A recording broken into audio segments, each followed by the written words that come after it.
Hey, everybody, tune in to Recent Tartarians. Recent Tartarian. Recent Tartarian.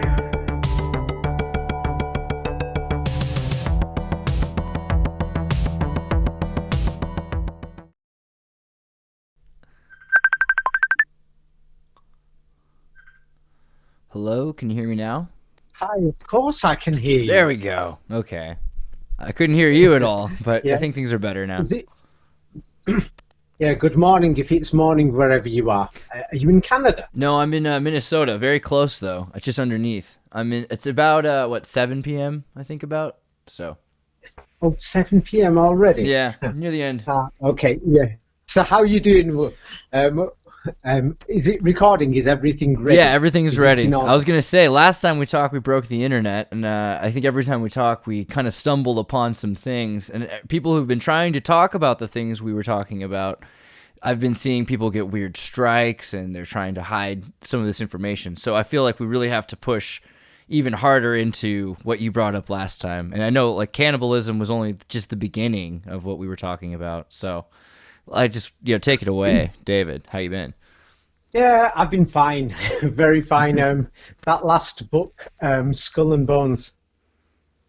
Yeah, it was. It went around like fire, actually. Yeah, so been busy with that book, actually. Yeah, and That's wonderful. So the thing is, I read some strange comments. We did the last video. Like, for example, somebody said, "Hey, this guy David, he's saying he's reading their history, and then he's saying it's wrong from what they're saying." I'll give you an example. When somebody's in a relationship, if the guy or the girl or whoever's cheating, yeah, what you do is you examine what they say, and based on what they say, you can figure out if they're lying. And then what they normally trying to do, if they are lying, is to delete the history or text messages or the WhatsApp. Yeah. So that's what they've done with history. Absolutely. This is so if somebody says, how do you know they're lying? You check through what they wrote in history. And then after you've checked it, that's when you turn and think, they just said this, now they just said that, so now we know they lied. Right. Well, it's interesting because last time we were talking about, Kufic and cubic, this idea of this alphabet from the city that is kind of, what exists there, how long did it exist, what was there before, all these questions that came up. And so many people, granted, there were just all sorts of comments, but from all over the world with people that had all sorts of information.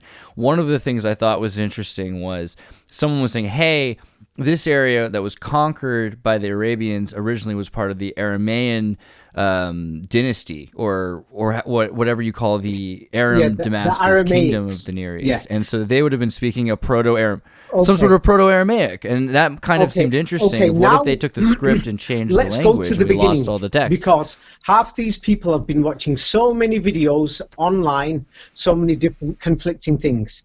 Let's start off with this so-called subject, the whole subject, Tartaria. Most people didn't speak about it. Nobody ever heard of it until a guy came along called Professor Anatoly Fomenko from Russia. Now, when he came along, what he did was he went through historical manuscripts, and then he showed, hey, this is a lie and that's a lie. This is clearly a lie. They just said this and now they've said that.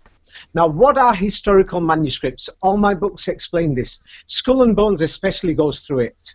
Yeah? It's most of the manuscripts we've got in Europe, almost more than 95%, more than this, were written by monks. Monks, all of them worked for churches, every single one. So that means the church wrote the history. Now, all the students who were monks, they were all taught to read and write in Latin, yes, during the Middle Ages. But then when you check through the history, all the history professors are going to tell you Latin died 1,500 years ago. So now what we've got is the church comes along in the Middle Ages, yeah, and about 1,000 years ago, and they're finding all these children, yeah, and sending them to school and teaching them Latin. Nobody else speaks Latin. It's same like imagine I'm sending people to my schools. I've opened my own schools, and I'm teaching everybody Vietnamese, not Vietnamese, Antarctican language. Yeah, Or a new a language. that nobody speaks, and now those people were taught to write in Latin. Now they wrote down all these manuscripts. Now all these students, yeah, they made mistakes of what to write because they opened up monasteries in churches here and there. The Jesuits were part of these groups, and all these other monks, Franciscans, whatever you want to call them. So they wrote everything. So now what we're talking about is, imagine it's Andreas, it's you speaking against the rest of the world. So now it's the church, one guy, the church and its boys wrote the full history of Europe. And then there were all these other books in Europe, and mysteriously they were all in Arabic. And nobody's asking why they were in Arabic. And they're telling us some crazy story. A bunch of guys came on their camels, from the deserts of Arabia, and they set up an international empire from east to west, north to south, and their language spread, and their books mysteriously ended up all throughout Europe. And their books were the majority by the Middle Ages until the church came along. That is the same like saying that from the deserts of Afghanistan, we're going to see people jumping up and down in camels, invading the whole of Europe and Asia and the Middle East and North Africa, and they're going to spread their language and their books, and they are going to be at the top of the world. Within 100 years, their empire is going to be from India to France. And to call them barbarians, it's also interesting because you see... Then you're crazy. They're saying the barbarians are the people who don't speak Latin or Greek. So in other words, the barbers or the Tartars or the, again, the Etruscan language they were saying was so Russia. hard to break down, but the letters were basically backwards. Well, exactly. You start to see Tartinian links into Slavic links, and we see there was a language there that was being used that they've erased, but it might be that Latin is backwards, literally backwards from Etruscan and from some Russian. Tartaria. So Anatoly Fomenko goes through the manuscripts and he points out all the lies. Then he finds a mathematical pattern in the lies, and he puts down that mathematical pattern. But historians have condemned him and said, he's using astronomy. No, astronomy is just mathematics, and he just shows he's a mathematician. And he says, hey, look, these events are repeating themselves from nation to nation. They copied the history, and they just changed the names. So now, anybody who read Anatoly Fomenko between the year 2000 to 2010, many people all over the world started reading his things because the internet went around like fire. Then after that, this subject became bigger and bigger until eventually it became Tartaria in the last 5, 8, 10 years. And then slowly these people started doing videos in the last 5-10 years. Well, there's also the Turkish too, because the pseudo-Turkology in the 19th century, they referred to pseudo-Turkology as Tartarism. And so in Istanbul, there was a huge movement that sort of sponsored the idea that Tartaria was this Turkish empire. Okay, that's going down to the politics, but let's get down to what Anatoly Fomenko found. Yeah. Now, this is the most serious thing. Almost every Tartarian group that's in TikTok, Facebook, Twitter, Instagram, and people putting posts, everybody is ignoring the main fact that Anatoly Fomenko pointed out. Now, even you are going to have to question this. Anatoly Fomenko showed something so big that everybody's ignoring it. Everybody is ignoring it because the thing is, even in the Tartarian groups, nobody wants to talk about it.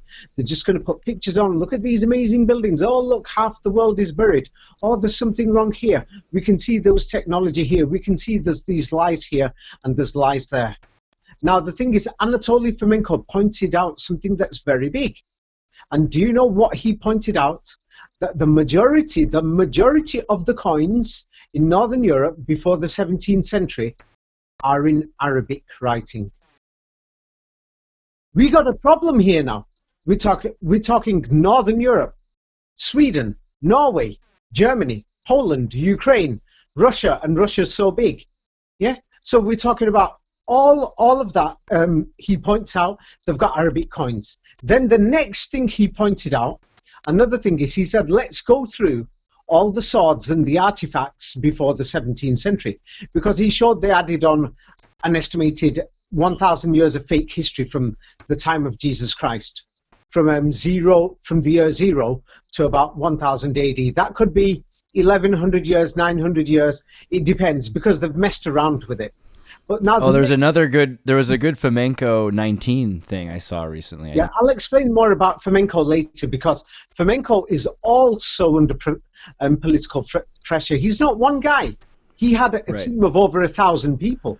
So we're not talking about one person here. This was a big organization that mysteriously brought out the lies in history. That means that they are challenging the people in the world order. But who is it that supported Fomenko in this organization? Now, if you go through Wikipedia and other things, they accuse him of being a Russian nationalist. What sort of a Russian nationalist is going to be turning around and saying, hey, all the coins in Russia are in Arabic, or the majority? Right. Now, the next biggest thing, what he did was, he showed that before the 17th century, all the kings in Russia were basically Muslims. And he showed all their armory and their swords, not just them, but thousands of soldiers and everything. Like, for example, we've got museums in France, in Paris, in Germany, in Berlin, in New York. There's many museums, and the Moscow Kremlin Museum is probably in the top 20 most important museums around the world.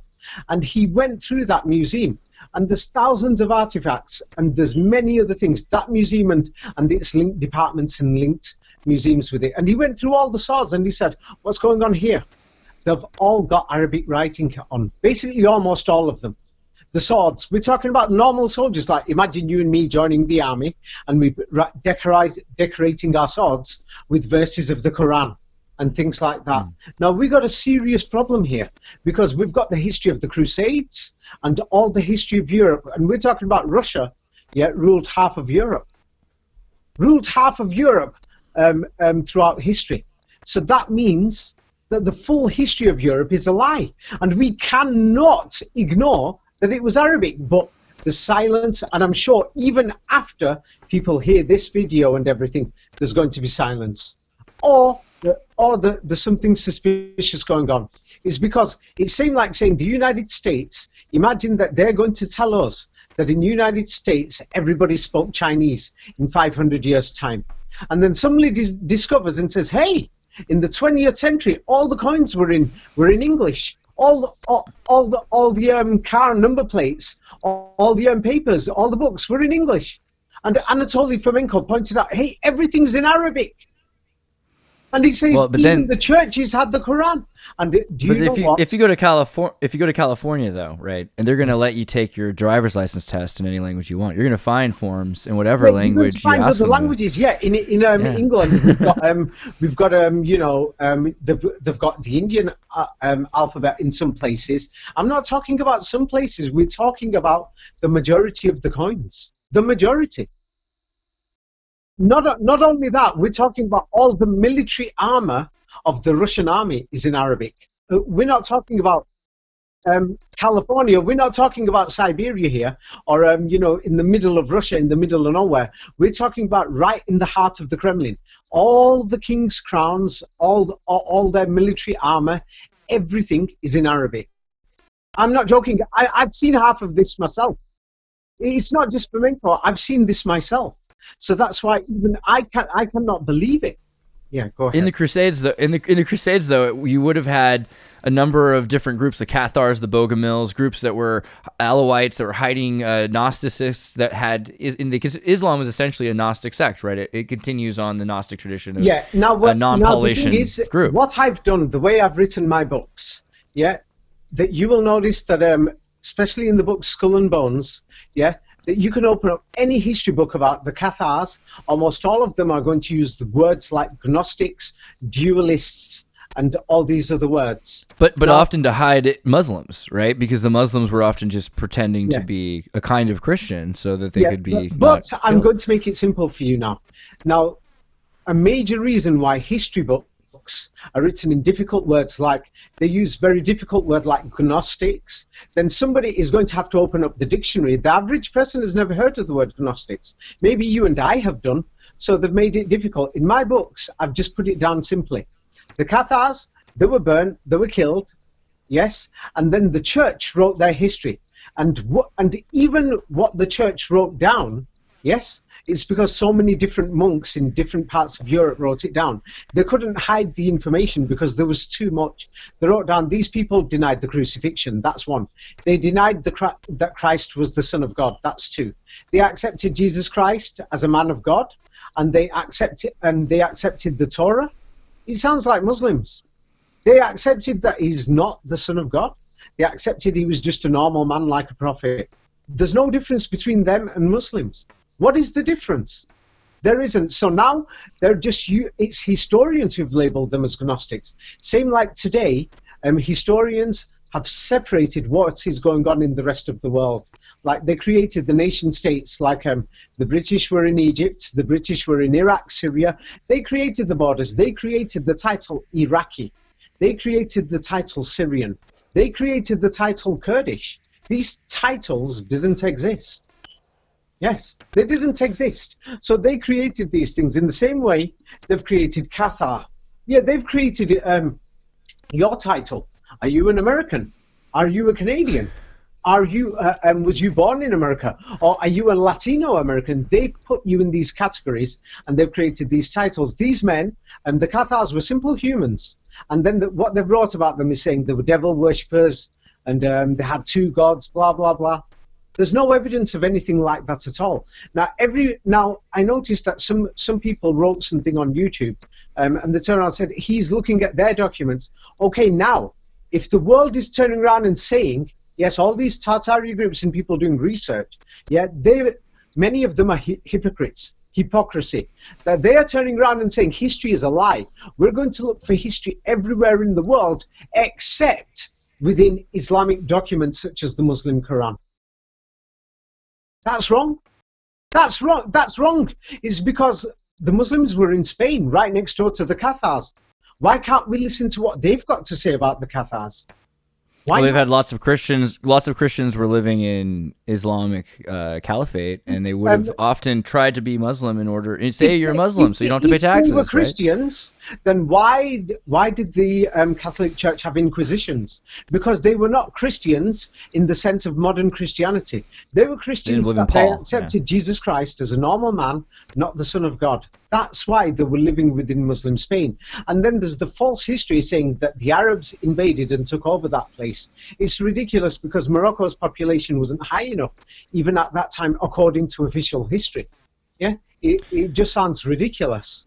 Yeah. So what about the Manichaeans also? Because the Manichaeans were across, there's Muslims, Christians, but the Manichaeans were even bigger. St. Augustine was a Manichaean before he converted. Right. How many of them? Now the thing is, if we're going to look at St. Augustine and the Manichaeans, then that means we've accepted the official history and Tartaria didn't exist. Because you think so? You think Mani doesn't? Oh, go ahead. Mani and St. Augustine, they wrote just towards the end of the Roman Empire. So that is the false history that they've given us. I mean, their stories have been burned, and everything that we know about them is told by Christian heretics like Tertullian. So we don't really know even that much about what we know about. We know there were groups of people that worshipped these people, right? Now the thing is, there is a big thing. There's many people who are posting in Tartaria groups saying, "Look at this old map. Look at this old manuscript." Now, what we do know, you can check this yourself, that the letter J was not used in most Western alphabets until the 19th century. Right. Most people didn't use it. And it was only introduced in the 16th century by the Vatican officials or groups within the Vatican. Their boys, like Scaliger. So even it seemed like when they introduced passports after World War I, even today half the world doesn't have a passport. Half the Afghans have never heard of a passport. They don't know what one is, believe it or not. Not half, but less than that. They don't know what one is. They don't know where to make one. It's got... Yes. So the thing is, when they introduced the letter J, most people weren't using it. So now we got a problem. All these so-called manuscripts that they're telling us are before the 16th century, how can they have the letter J inside it? That means they were written after the 16th century. Yeah. Right, and it becomes really obvious. You see? You see that now? Of course, but I was looking at Josephus. And Josephus is yeah. clearly revisionist texts but the thing is, Josephus is quoting again Manetho, and the Manetho is also all burnt. And when you start finding what Josephus you have, there are these parts which are, if you go through the generality of his prose. Yeah, I read his books when I was at, especially the Jewish War. Right. He wrote about that. But there's all these weird insertions into the Jewish War stuff where it talks about Jesus in these really weird ways, which don't sound like the rest of the text. It sounds like Gnostic or regular monks. It sounds like Jesuit monks rewrote Josephus, right? Yeah. So do you think Josephus was completely manipulated, or do you think it was completely created or just perverted? Now the thing is this: anybody who looks at Fomenko's research will realize more than one person was involved. Right. Now, anybody who reads Josephus's books will realize they were not compiled by one person. More than 50 people were involved. Yeah. So Josephus as a person may not even exist. This is how much of a problem we have. So when you say there is insertions that people point out, the insertions especially about Jesus Christ. So this is the type of problem that we've got. Even anybody who reads Matthew, Mark, Luke, and John.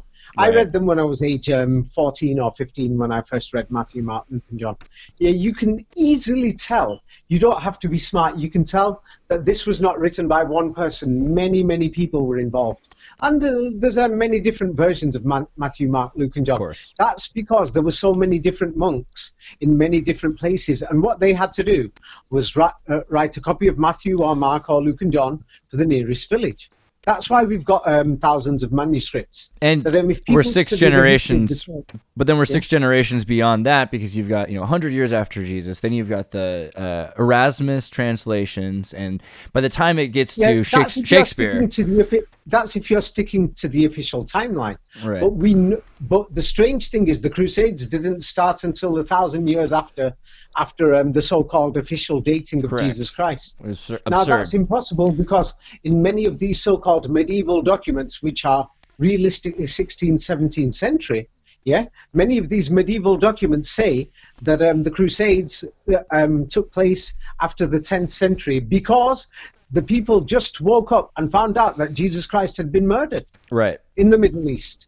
But now if they did the Crusades 1,000 years after Jesus Christ died, I think the first Crusade was in 1095.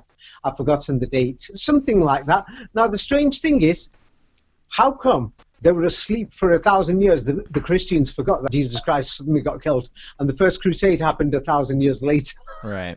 It's so strange. Don't you think that's strange? It seemed like saying Donald Trump has just been assassinated, and all these Donald Trump supporters, 1,000 years later, they wake up and say, hey, Donald Trump's just been assassinated in Russia. Well, let's go and invade Russia 1,000 years later. We can look at our own contemporary history and see how this works. It takes a few generations to confuse and forget. 1,000 years? Maybe years? No, probably more like 200 years or 100. 95, I think, is perfect. 95 after Christ. That sounds about right. But the first crusade is 1,000 years later. Well, again, we know the J is supposed to mean in the year of our Lord, right? So it's really in the year of our Lord, 95. It's only the whole Fomenko thing even goes back from before Fomenko. Yeah, people were saying this in the 1700s.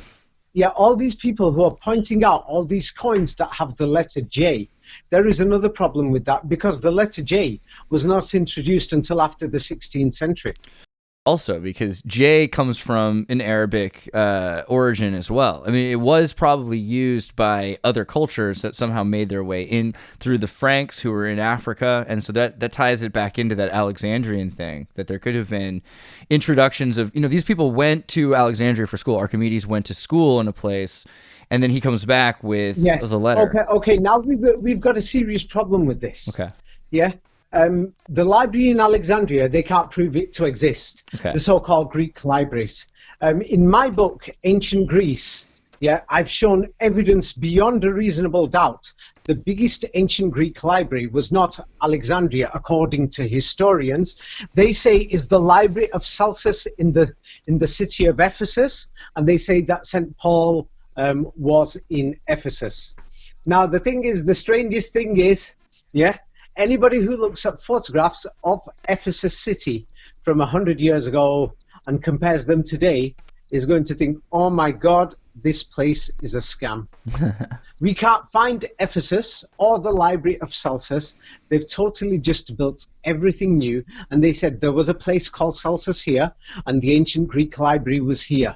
And then books from there got copied, and the copies were in Alexandria. You know, people who copied. But Celsus is in Turkey. So if they did this in the 19th century, these would have been pseudo-Turkologists and Tartarianists. Would that mean that they were trying to fabricate evidence for Tartaria? It's not even them. That you can check through the full history of Ephesus, and you can start not just Ephesus, but looking at entire Middle Eastern and Mediterranean archaeology, and look through the archives of Gertrude Bell. I mean, the British diplomat. The letter in the Bible, Paul has a letter to the Ephesians. Is that not of Ephesus? Isn't that the group of Selçuk in the Aegean region of Turkey?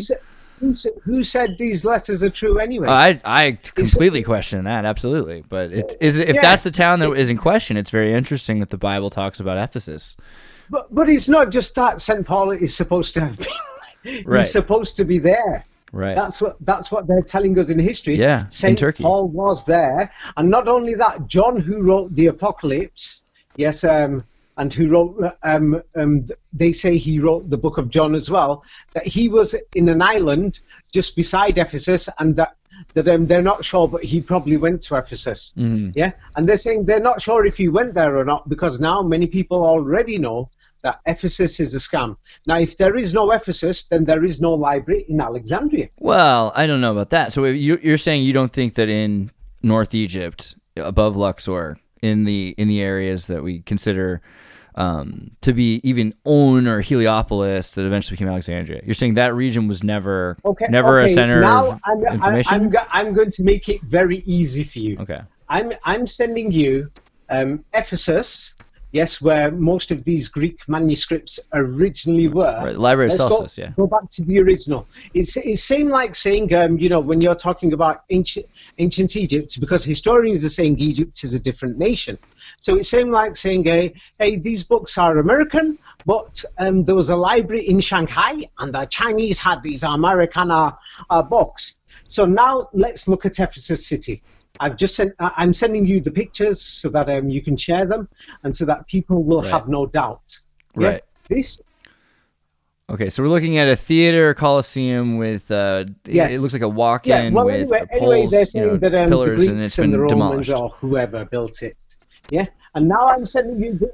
And it's built into the side of a mountain or a pyramid? Is it a pyramid or a mountain? I'm sending you photographs built of the into? same place 100 years ago. There's no theatre there, Okay. and then. Right, I'm sending it you proper clearly because these people who built this fraudulently in the 20th century, they took souvenir photographs. That I've sent you another photograph that you that you can actually see that there is no theatre there whatsoever, and no city of Ephesus there whatsoever. So. Did they claim at least that they were rebuilding, restoring something that had been demolished? Anything? They're saying all kinds of stories. All kinds of stories. But let me send you all the construction photographs because it's a joke. Yeah, now we've got a problem. Yeah. But I've seen this happen a number of times though, like in Spain. Serious problem of all these so-called Greek philosophers, Plato, Aristotle, blah blah blah, and everything else. We have a serious problem. And then it looks like. I think the biggest problem is restorationists because they seem to be completely destroying the ruins. No, but that's the problem. Restoration is completely inventing something new. Now, this is not even what's there. Now, many people, historians know that people find this. So that's why they claim, no, this is restoration. Oh man, look at these guys building it. You got all these pictures of them with shovels. Because guess what? That mountain and that place there was a mining site for marble.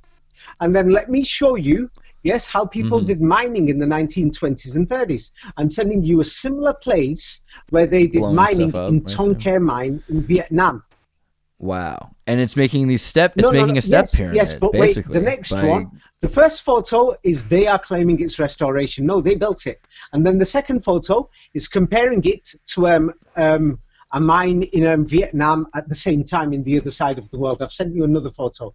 Look at Tonkin Mine in Vietnam. Have you found it? Yeah. So now I'm showing you from the old photographs that you will find the entrance to the mine. Yes? The entrance to the mine that they did mining there. Yes? Wait, no, all these 19th century and early 20th century mines had the same entrances, even in England or France or Germany. Wait, I'm sending you more. This is in my book, Ancient Greece. I recommend... Yeah. Wait, this is in my book, Ancient Greece. Yes, so the thing is, I went through this myself totally. And so now, when you go there, when you go to Ephesus today, this is what you will see when you're walking through the main city. Now, have a look at it. The city of the library. Wow. And this is where dear St. Paul was walking and preaching. And he was bringing people to the Son of God to make them believe in the crucifixion. I've just sent you a picture. I've just sent you a picture of Ephesus city, the main city. Have a look at it. Have you found it? Yeah. Have you found Yeah, absolutely. Right, with the pillars everywhere. Okay, just now a bunch I'm of pillars sending you the same place. I'm sending you Tourists the same place everywhere. 100 years ago. It's got the remains of mining houses, yes, temporary mining homes that you will find them in England. I'm in Manchester, and you can find them all over the suburbs of Manchester, those same bricks with the same things. Yeah, wait, let me send you an... This is crazy because I just did a video recently on Jehovah Canaanite Vulcan origins, because there's the Jov god of the Canaanites, which is a metallurgical god associated with mining. And if you go across all the sites, a lot of the tombs I was finding associated with emerald mines and with copper mines. And it was just I'll explain why that is in a little while. Now have a look. I'm sending you an example of a similar mine for a similar item in England this time. Have a look at that new picture, and you will see it's exactly when is this supposed to be built same. from? That in England, this picture is with the smokestack picture from Britain you just sent me, the Cornish engine house. When is that supposed to be? It says it under the picture. If you enlarge the picture in black and white is Ephesus, and the one above it is what Ephesus looks like today. So actually, the full details are inside my book called Ancient Greece. So just to be clear, so you're saying that the Cornwall mining area, they added a smokestack later, that it wasn't there when they found it, is the point, or? No. What I'm compare the pictures, right? Go back to. They've torn down a lot of the old area from the Dartmoor Trust archive. Is that correct? They've torn down a bunch of the building. No. Right. Go back to the fourth picture up. Now that picture is Ephesus Square. As you can see, tourists are walking there. Yes, that's what it looks like today. Then the next picture in black and white is the same place 100 years ago. There is nothing there, just the remains of mining. But they're going to tell you those bricks there are, 2,000, 3,000 years What about old. the two? Saying that's what about the two pictures after? Remains. But now the last two pictures that I've sent you are pictures from 100 years ago of remains of mining in Europe, in England. And you can see they're exactly the same because they were building the same things in England for the purpose of mining. So now let's go to the next picture, and here is the actual construction photos of every single block in Ephesus. That they built every single thing. They built, and many of the things, statues, everything, and they're saying these are ancient Greek statues. They carved everything, and they brought everything on mini train tram lines. And you can check everything. Everything's brand new. But still they're going to insist, no, we found these blocks on the floor here. They didn't find anything. The place has got nothing there in the photographs 100 years ago. So now we've got a problem. That's Ephesus. So now if you want, do you want to go to Athens? Then you'll question Alexandria. It's like, because if people don't look at these things, then they are never going to understand, Alexandria. There was no library in Alexandria. There's no proof of anything to do with ancient Greece at all. Now, here is a picture. Well, wait, if there's not a library of Alexandria, that doesn't mean there's not a library, right? Or are you saying, because this is the question, is the city itself, does it have anything of value even before the Hellenistic period? Is the Hellenistic period covering something up, or is it nothing there? It seemed like me claiming that right now there is a library, a Nigerian or Zimbabwe library in Antarctica. and it's got so many books with world history.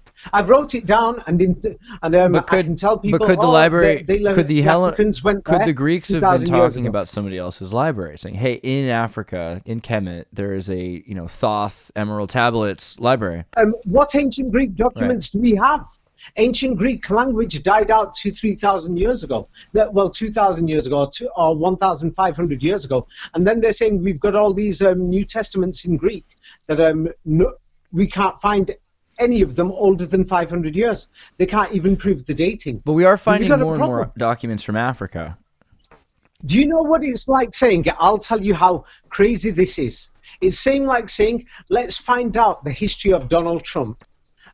All the books about Donald Trump in 2,000 years' time, every single one is written in Chinese. And do you know what they say in history? They say the Greeks were the enemies of the Jews and this one God system. But no, all the Gospels were written in Greek and then in Latin. But then we got a serious problem. We got a serious problem there. It seemed like saying all the books about Donald Trump are written in Chinese. But in 2,000 years' time, and people are saying, "Oh, this is the truth about Donald Trump." Yes, they're all in Chinese. But we're finding more books, right? So in Africa, like where are the books they're finding? In Africa, the books Nag Hammadi scrolls, the Dead Sea Scrolls. No. I mean more modern, like so Tariq al-Fatash, for instance, like the original works of Al-Hajj Mahmud Khati, different books from the Songhai Empire, which arguably, when the British Crown made deals with Morocco and tried to destroy the Songhai Empire, it was destroyed in the 1600s. And so many of these people in Africa started hiding their scrolls from the Timbuktu libraries. We've got another problem there, because there's all these people who are saying there's 1,000 years of fake history added on. So then we've got a new problem. Yes, the so-called British Empire in the 16th century could not have existed. If people are going to talk about the concept of Tartaria 400 years ago is a lie, then that means they can't accept that official timeline. So regardless, the Fomenko timeline's not changed. If you're saying 400 years ago, the naval empires of the Dutch East Indies and the British Crown, the separated. Naval empires. Okay, yeah. I want you to build me 400 ships. Let's see if you can do it. 400, 500 ships made out of wood, and send them as an army to invade India. Let's see if you can do it. Let's see.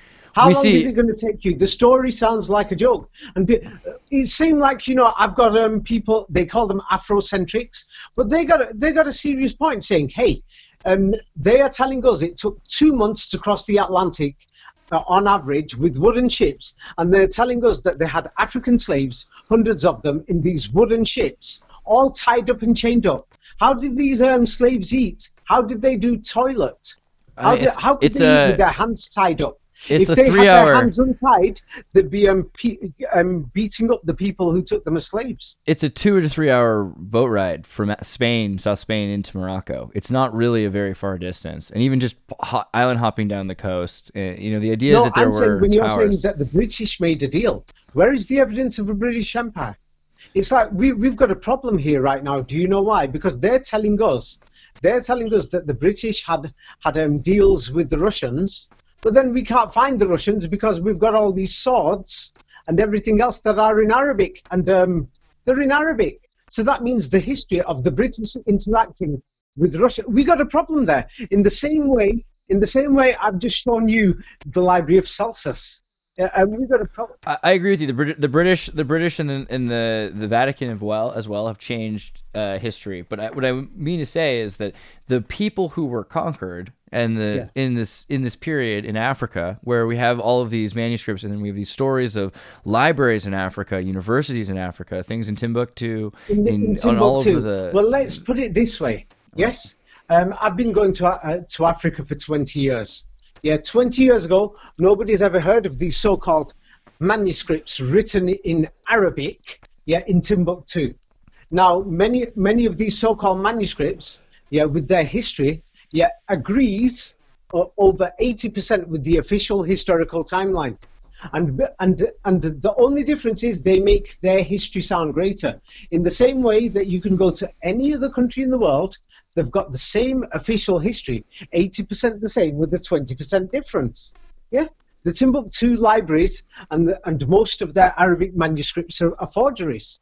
There's no evidence. Not all of them are Arabic, right? Like, so the idea that there were Tarigs there, and again, Tarig, it seems connected to the Bedouin and the Tartarian Berber group. Now the thing is, when people are saying Tartaria, yes, or when you're saying Tari or Turkey, like for example, in the Balkans, Serbski means Serbs, people, ka or ki, Polska, Polishka, Turka or Turska, yes? So that basically means Mosca. Ka means house or people or nation, things like that. So when you say Torka, it means the house of the Torah. The Torah? Moses. Yes. Mediterranean, Meditora. Tartaria. Yes. That's a word that the Western Europeans used. Yeah. Now the thing is on the Tartarian flags, all these people are pointing out the Tartarian flags have got birds on them, or eagles, or many other things, and they're saying, hey, look at these eagles on flags and birds on flags. But once again, all these people who are pointing it out, many of them are hypocrites. I've never said this before, but today I'm saying it. Do you know why? Because they're going to point out the flag, but then they're not going to check the currency of that nation. They're not going to check what the language was there and the language changes. And then there's a simple answer to it. The Quran actually says that in the previous civilization, humans actually spoke to birds and eagles, birds. So that's why they were special. And that's why many of the traditional European dances, people have their hands out or their arms out, like in Serbia and Croatia, and then they link together with their soldiers, dancing with their legs up and down, and they try to do the movement of birds, things like that. Those traditions came, and they're written in the Quran. So the Quran has a totally different history. So if people are going to question and say, hey, I found mistakes or lies in the history that we're being told, then why won't they look at the other side? Now, I'm not talking about just Russia. We're talking about, hey, Northern Europe has got all these Arabic coins. Why is nobody going to question or have a look at them? Now, it's not just that. The oldest coins that they found in the United States, look at this pathetic story that they're telling us. The oldest coins that they found in the United States, in many different places, are Arabic coins in the United States. And then they're telling us some crazy story that there were some pirates on wooden ships, yeah, that were all the way near Yemen somewhere, or near the Persian Gulf or the Arabian Sea, and they stole these coins, and then they went by ship past South Africa, near there, before they got to South Africa, past Zanzibar, past South Africa. Then the wooden ships went all the way around, past Angola, past Nigeria, past that way, past through Morocco, maybe stopped on the way to Europe, and then afterwards they ended up in the United States. But in those days there were no roads, no nothing, and then they got off the ships and they went around dropping coins in 4 or 5 different places in the United States, Arabic coins. This is what they're telling us. And then there's all these people, like, it's just natural to turn around and think, hey, we know that something's wrong. Half these cities are blown up or destroyed in the United States. Let's see if they've found any coins. Let's have a look at the coins. We know that the letter J was introduced recently. So any coins that have the letter J mean on it, on the dating, means, hey, they were made later. Now, any coins that just have the simple letter I, they're more of an original. But now we got another problem. The majority of the population of Europe actually lived in Eastern Europe. That you can even check this, that Eastern Europe, starting from East Germany all the way to Siberia, probably grows about half the world's grain. Half we're talking about in that region, Eastern Europe. So it means it's the land where you can grow food. Now, another thing you will notice is that the Russian Imperial Army, the Romanovs, the fake Romanovs who took over after the 18th century, went around kidnapping children, and then they were exporting them to France, England, America, everywhere, through the British and the French empires. Now, the thing is, they depopulated Eastern Europe. But the thing is, if these people came from Eastern Europe and today they're in the United States, and their descendants have found out, hey, all these cities in America got blown up, why aren't they checking the coins? It's natural to see, hey, let's check. Now, anybody who's researching Tartaria, I'll give you advice. Any photograph that you find, please look for the photographs from the year 1900, 1880. Now, another thing what to do is for every different location, let's say you want to check out Iran or Pakistan or let's say Korea, then translate it and then check it under that language. Then it will be easier to find the photographs. Now, as you've mentioned Alexandria, this is so serious that I sent you another photograph of the acropolis in Egypt, in Athens. Have a look at that. That photograph is from 1860. It's because you spoke about Alexandria, and the thing is, let's have a look. Did ancient Greece even exist? Now, I've sent you the Acropolis in 1860, and then I've sent you a picture from Ukraine and in the Donbass region, and those are artificial mountains of mining, and you can compare it to the Acropolis. Yes, mining 1860. But wait, there's more. I've only sent you 2 photographs. Let me finish it so that you can have a proper look. More photographs from 1860. Yes, and the thing is, nobody is asking questions. Who the hell were these people who mysteriously had cameras there in Athens in 1860? And I'm going to compare it to a mining site in England now, not just the Donbass. I sent you one to the Donbass. It's exactly the same. And then another picture from, let's say, from England, a mining site in England, and the mountains and the hills are exactly the same. Then I'm going to send you the first photograph of the Acropolis from 1839. Yes, and they're talking about ancient Greece. Yes, and when the photograph was taken, there was a battle there between European armies, Germans, French, British, Italians, and they call it the Greek resistance. But it was actually British, German, French, their guns and their people. Now, inside the Acropolis, what we find is a mosque in 1839. Now, the next thing is I'll send you all the photographs of the Acropolis. It's suspicious, and you will notice that it was a mining site in the 19th century. Then I've sent you a photograph from 1841, and you will see a scaffolding there, and there is a tower there. They claim that's a Frankish tower, and then I'll show you what the Frankish tower is in a bit. Now, the photographs from 1841 to 1842, you can see the mosque was demolished, but what you will also see is that there's a scaffolding there to support this Acropolis, that we don't know who built the Acropolis. Then, when you have a look at photographs that I'm sending you from 1890, around there, now at the bottom of the Acropolis, that you can still go there today, you'll notice that there's all these arches. Now, let me show you the Frankish tower before the arches. There's no tower by the year 1910. Now, the tower, if you compare the masonry of that tower at the Acropolis, and I'm comparing it to a mining engine house in the United Kingdom from the 19th century. Yes, there's hundreds of these mining towers all over the world. Yes, they've got the exact same masonry and the exact same layout. Have you had a look at the Frankish tower? The tower that's on the Acropolis. Yeah, and it's exactly the same. Now, the next thing is, I did a proper examination of the Acropolis. I went there myself, and I went to these mining sites in England. Now let's have a look at they call it Stoa Dionysus. Yes, in Greek. Yeah, that you'll see these arches there.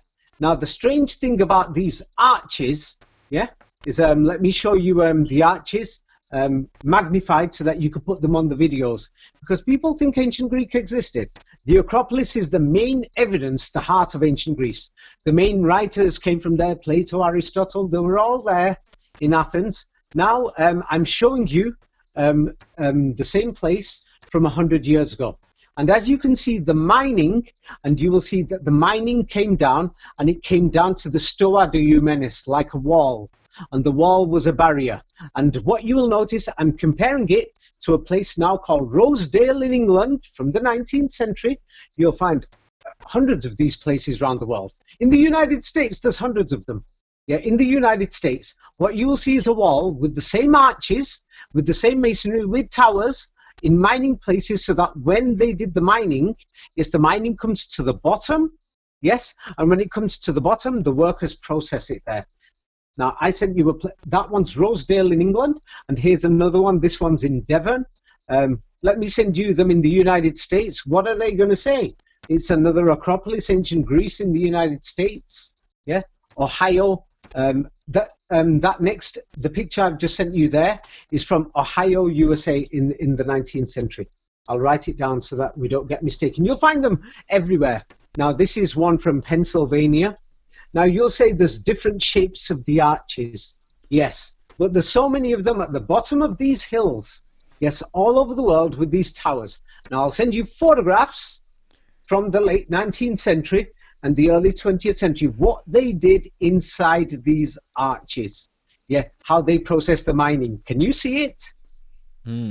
Yes. Wow. The Acropolis was a mining site, and they're pulling out rock and they're smashing it and they're melting yes, it. And burning it and processing it. Yes. Right. I've shown you so many of them. So now the thing is, I'm comparing it to Fort Canyon in the United States. You know, that the mining waste, when it drops, you can actually compare it all and see everything. Like I've had a deep look at it. And let's look at the Odeon Theatre, a famous name for all these cinemas today. The Odeon Theatre, Athens, the ancient Greeks, they existed. Yes, now here is the Odeon Theatre. Now, I've just sent you that picture, and let's show you the same place, you know, in the 1860s. And you'll notice that the Odeon Theatre is a total fabrication, a false thing. There's no evidence for it. They just constructed it out of nowhere. Wow, it's completely nothing. It's crazy. There's nothing there. Even the hill has to be flattened. There's they literally had to flatten the hill. I'm sending you more photographs so that you can have a look at it. There's no Odeon. That's not just reconstruction. That's straight up flattening an area and making it into a new thing. As you can see. Yes, now let me show you about Athens. Now this is the worst thing. This is going to shock you. Yes, here is not far from there is the theatre of Dionysus.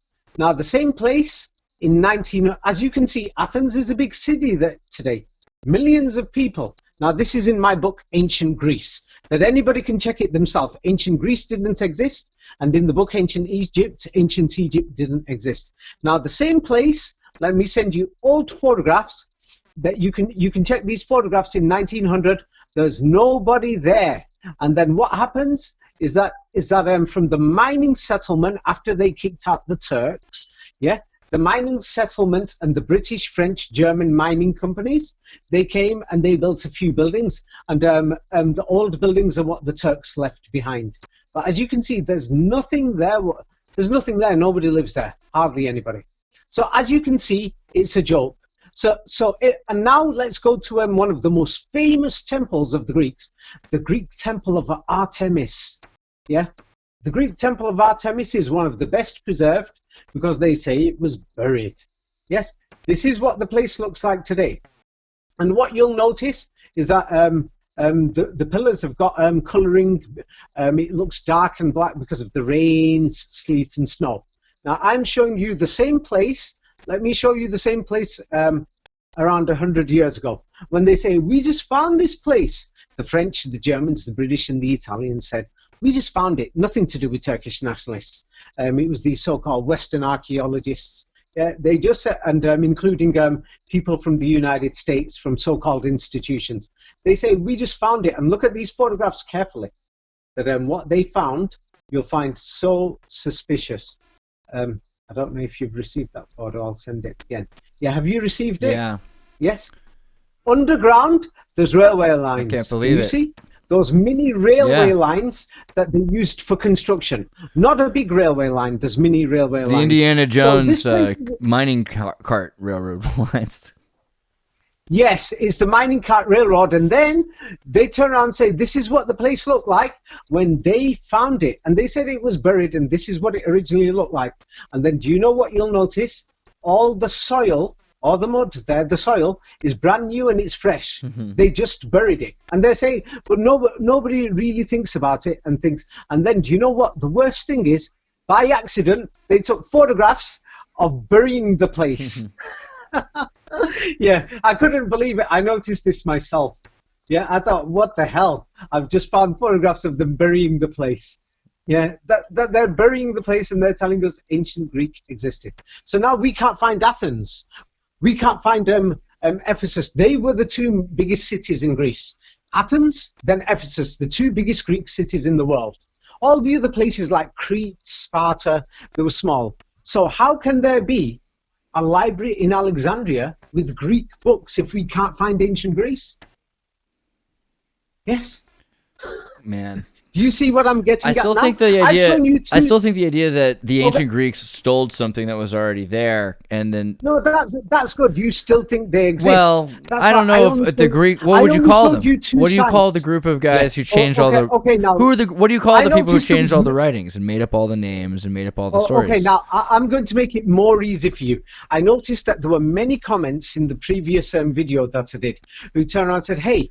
One person said he didn't mention the Jesuits, but then another person said he did. It's because we're having a conversation. Yeah, we can always talk about the written Jesuits. It's totally worth it to bring the Jesuits up. No, an example. This is an example. So now the thing is, what I'm saying is, if people are saying they want to know the full information, I can't read out a book that I've written in a 1 hour, 2 hour conversation. If they want the full information about ancient Greece, I showed you 2 sites. I mean, both of these sites you have Jesuit archaeologists, you have Tartaria in Peking, and you have Jesuit archaeologists making things up as possible.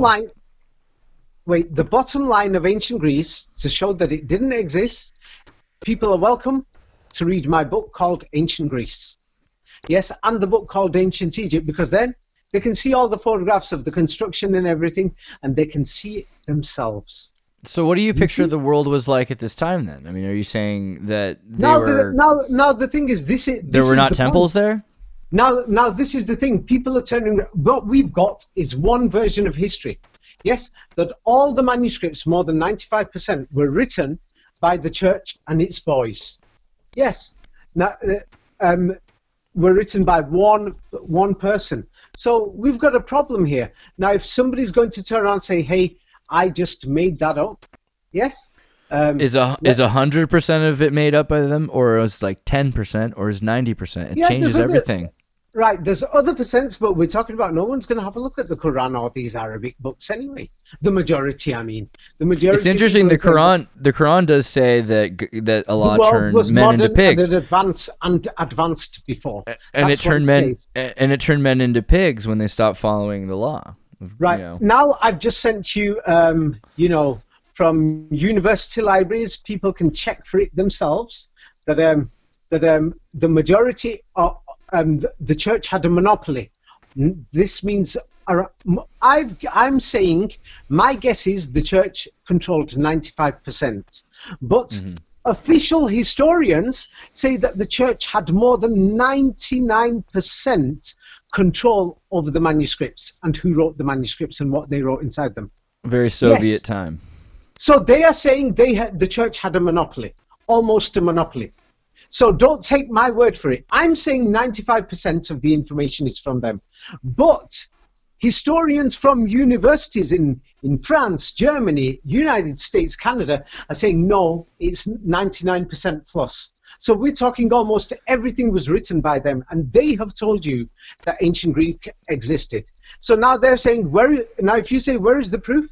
I've just shown you Celsus, Ephesus, and I've shown you Athens. And then even after all of that I've just shown you that these places were mining sites. They're turning us around and saying, we found all these coins and all these other things. Now, I'm just going to show you this thing. This is going to make you laugh your trolley off.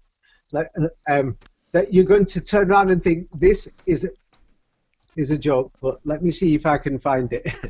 It's going to totally make you think it's just a joke. Wait, I can't find it. I thought I saved it. Sorry. It was to do with the fraudulent thing that they're burying that place, that they're burying this place in Greece. What's it called now? In Sardis. That temple that I've sent you. But the strange thing is, think about it. What are these railway tracks doing underground? They just said, we've just found this place, we're digging it out. And they brought the world's press saying, here, take photographs. We've just found it, ancient Greece. We've just found this temple. It seems crazy. I mean, the idea that so much of this history, which we know is falsified, we can deal with that, but that some of these places had, I mean, we have to wonder, if it's a mining site, does that mean that before that there was a city that looked like New York City, or was it just a blank slate and these were cave people? And that's the real question. If people were thinking that this was nothing there, or was there something there? Do you know what to do?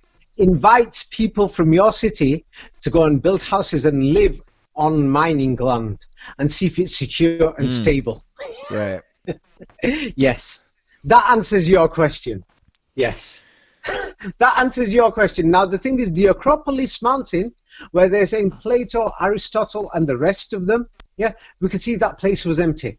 And it took 100 years to actually build Athens city. That you can check the old photographs and you can see it yourself, that there's something wrong here.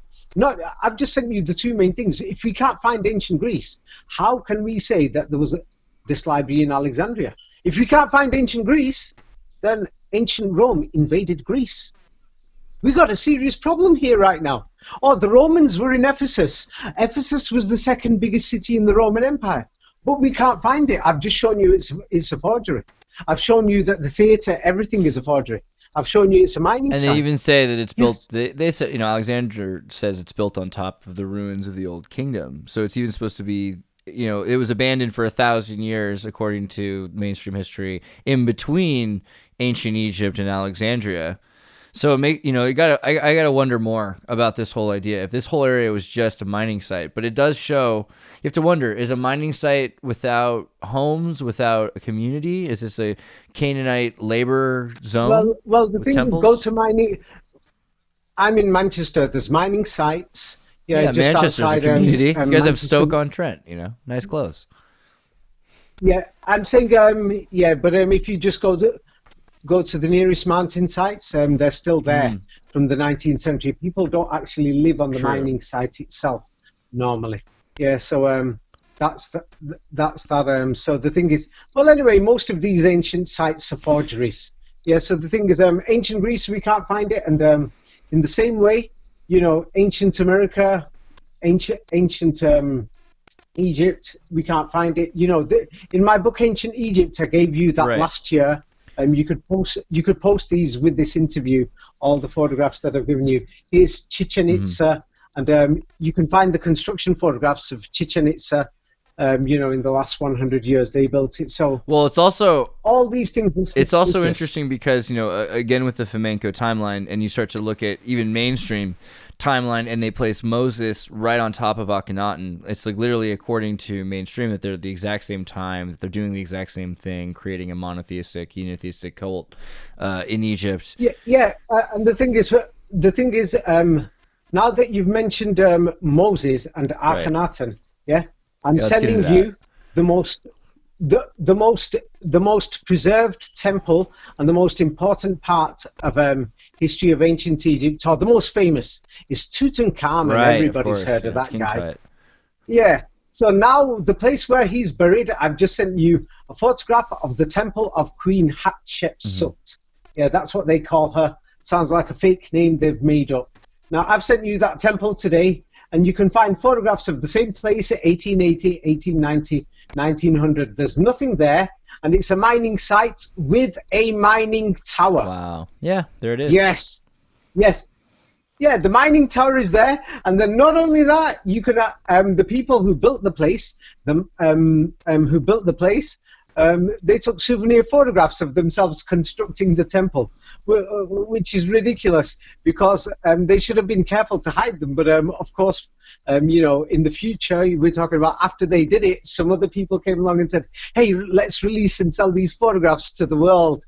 So there's always people there out to make money who are going to grasp people up. Yeah, there it is. So as you can see, so now you've got a problem. So never mind the library in Alexandria, we can't even find ancient Egypt. I've just shown you that the most important temple, Queen Hatshepsut, and her navy that went to the land of Ophir or wherever, and this temple's in the Valley of the Kings where they found Tutankhamun. So, but we can't find evidence of Moses either. So what does that say about both stories? Are they based on another guy or nothing? So now there is a big difference. There is a big difference because the thing is, you're talking about Western history. So now, if we focus on Western history from the side that all these Tartarian groups and everybody is focusing, we can't find ancient Egypt. We can't find ancient Greece. So my books show hundreds of pictures showing that all these things are forgeries and lies. Now, the thing is, that's in Western history. But nobody is going to have a look at the opposition or the enemy. So let's go and see what their history books say. Yes, and their history books say a totally different story for Moses. Yes. So now the thing is what Fomenko did. Fomenko pointed out that the history of Jesus Christ and Moses in the Quran is different. Yes, the Bible says there's a 1900-year difference between Moses and Jesus Christ, but the Quran says that what's her name? The Virgin Mary. Yeah, that the Virgin Mary is the sister of Aaron, and Aaron lived at the time of Moses. Now, even if that's saying it as a symbolic name, it means they lived around the same era or within a few generations. So now we got a problem because according to the Bible and Western history, we're talking about 1900 years or 2000 years. So Fomenko, well, I mean we're familiar with the Fomenko, but then at the end of the day, isn't that the solution? Because we're seeing then, the story in the Bible, the way most people believe it, is this guy's raised in Egypt by Egyptians, and he spent his whole life with Egyptians who think he's Egyptian, meaning he looks Egyptian enough that they can deal with him, and also he hasn't spent very much time with his family, his traditional Jewish family, so he knows more Egyptian things than he knows Jewish things. I mean, it seems like you've got a perfect correlation there between if you've got a perfect Aaron correlation, if you're going to focus on the story, I just sent you the temple of Hatshepsut, and they're probably going to say that Hebrew slaves built that place. Where is this temple? What they do say, which is crazy again, is that the Semitics were mining groups and that they had all these mines. You go to Yuya, who's supposed to be Joseph to some people. Yuya is the father of Amenhotep the third, I believe, or he's the father-in-law. Okay, so, and his whole area is a copper mine. Andreas, where did you get that information from about Yuya, his father-in-law? Where did you find that story? It's funny. There's like a few different versions of it, but Joseph Smith where did you has find a whole thing because Joseph Smith bought a bunch of mummies. Okay, so where he did said you find that this? These were. Where did you find it? I'll answer that question for you very easily. I'll tell you where you found it. You found it in temples like Hatshepsut's temple, and it's written on the walls, these stories of these so-called kings. But now we've got a problem. Well, these temples also are not even there 100 years ago. So you have this Joseph Smith's papyri, right? And so Joseph Smith had this piece of papyri. He bought a 20-foot scroll along with 4 to 7 mummies. And the Skull and Bones got a few of the skulls of the mummies. And they burned the scroll in the Chicago Museum. Let's go back to Moses. And we weren't able to find everything there. Smith. Let's go back to Moses and Yuya and the story of Akhenaten. But he said he had the mummies that were robbed from the tomb of Yuya. Okay, and that was before we get to that, let's get back to this story now. How do we know a pharaoh called Akhenaten existed? The excavations at Tel El Amarna. I've even seen the videos of the excavations and the men who did the excavations, the British Army officers. Yes, it was a military expedition, and in the videos you can see they've got slaves, just 100 years ago, that they're beating them up. Right. Imagine I grip you and a few of your buddies and your kids and your women, and I start beating them with belts and rods. That's on the video. Yeah, this is what they were doing. Right. And then the thing that's only a video because you have France before that, and they were doing worse. Now we've got a problem. Right. So you've mentioned Akhenaten and all these people. You can go on saying Ramesses, Hatshepsut, Cleopatra. All these stories are written in hieroglyphics. But now we've got a problem. They're telling us that these stories are inside these temples. For example, I just sent you that temple of Hatshepsut. But that temple in the photographs from 1880 is not even there. And we can see them building it. So that means that after they built it, they wrote the hieroglyphics inside in the 1930s and 40s and the 1920s. But not every. Okay, we agreed that like the Akhenaten temple at Amarna is refabricated. You've got all these stones that they've put together, and they've said, "Oh, we found these stones, so and we luckily found these the stones. The temple has got hieroglyphics. Right. These stories of the Egyptian pharaohs are inside. But then there are also these books there, by. Then the art isn't there. They built the temple, but you can see the construction in the 20th century. Then they drew these hieroglyphics on it, and then they're telling us this is old. And then they're telling us, hey, this is an original story. But the temple's not there in the photographs of the 1880s. So Andreas, we can't find these Egyptian stories now. So all these Egyptian but we do have people verified. accusing. We do have accusations of the church saying, "Oh man, these guys are crazy. They believe in this," and all we have left is the citation of why Manetho is bad, why Osarseph was a horrible priest, why these Egyptians were wrong. I mean, but at the end of the day, that's kind of saying habeas corpus that they existed, because why else would you write about how they were evil, even though they were just historians at the time, right? I mean, and so Osarseph isn't writing in hieroglyphics; he's just writing in Aramaic. So it seems like that means that there's some. Just the problem is we've burnt it all. Is that the case, or is it all just? Even this lies about the history lies? Before we get onto that, it's like this: if somebody is going to say to me that hey, in Washington D.C. there was a building, there used to be an ancient Egyptian pyramid there, I will say, where is it? And then if they can't show it me, then I will say, hey, you're lying. So now the thing is, they've told us that there is an ancient Egyptian temple. Here it is in the Valley of Kings, and you can go and see it there today. And then you can see that there's hieroglyphics on the walls with these ancient Egyptian gods and pharaoh stories and all these things. And they're telling us this is history, and this is the proof ancient Egypt existed. And then I look at photographs of that place, not one or two, many, and I can find photographs of them building the temple, and there's no temple there whatsoever in 1880. Then I can say, I've got proof. This temple didn't exist, and I've just sent you that proof. So it doesn't matter what historians say. I can turn around and say, hey, I went to the moon. I could write a book and say, hey, there's Egyptians living on the moon. So it doesn't matter what the church says, or what Manetho says, or what anybody else says, even if these people exist or not. We've got a problem. We can't find ancient Greece or ancient Egypt. We can't find them, Andreas. We've got a serious problem. I've sent you the evidence. Okay, I only sent you one temple, but in my book, Ancient Egypt, and in the other book, Ancient Greece, you can find many of them. Now let's have a look at the temple at Karnak in Luxor. Yeah? Chichen Itza.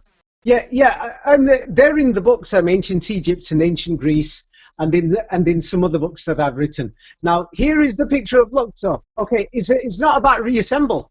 You can actually see them building and decorating the place, and they've got the same train lines to bring everything, and you've got it there. And then the photographs of them bringing the statues, ancient Egyptian statues, they're bringing it to the site.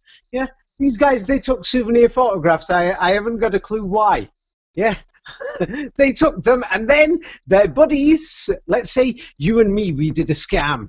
Yeah, and we built a temple, and we lied to everybody and say, hey, this is the ancient Antarcticans. They built this place 5,000 years ago.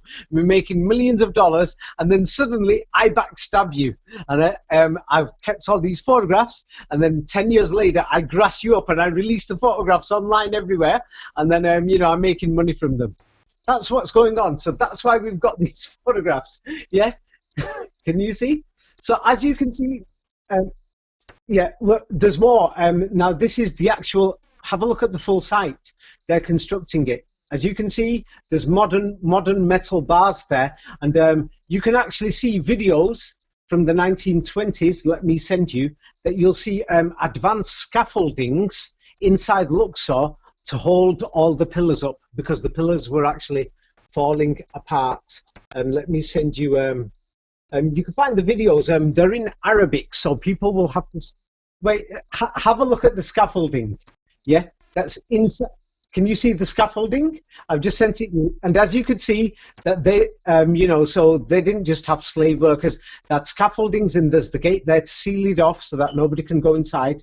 After they've put all these sheep or ram or the dogs and everything laid out. Yeah, so as you can see, yes, oh, and now we've got the history of ancient Egypt. So once again, you can talk about Akhenaten, you can talk about Ramesses, you can talk about Cleopatra, and you'll say, hey, all the writings on the wall in this temple. I'll say, wait, have a look at this place. This temple wasn't even here 100 years ago. I'll say there was no writing, nothing there. So we can't find ancient Egypt. So it doesn't matter how many times, yeah, the Bible, the church, or all these manuscripts say that they're there. Yeah, and most of these manuscripts we can't prove that they're older than the 16th or 17th century. We can't prove many of these church documents. Oh, they're going to tell us carbon dating. Oh, this is 2,000, 3,000 years old. Get real. The photographs show there's no temples there. Can you see it? Ancient Greece. I just showed you there is no Celsus. If there is no Celsus, how can there be Alexandria? It seemed like me saying that the United States is called the United States of Japan, and you're going to say, hey, a country called Japan doesn't exist, so therefore there can be no United States of Japan. But if we can find Japan, then we can say maybe there possibly was a United States of Japan. But we cannot find ancient Greece, and although we can find construction photos and fake monuments, then we can say, hey, this means Alexandria was a lie. So now that we can't find ancient Egypt, it means that the biblical version and all the official history that they've told us about ancient Egypt is a lie. Now there is an opposition. Now the opposition, nobody wants to hear it. But Anatoly Fomenko mentioned it. Yes, he's saying, hey, have a look. Northern European kings had Arabic writing. Northern European kings were Muslims. The world global language was actually Arabic, and then everyone's ignoring it, and so it's like we've got a choice now. We can actually have a look at the other side of the world to see what they say.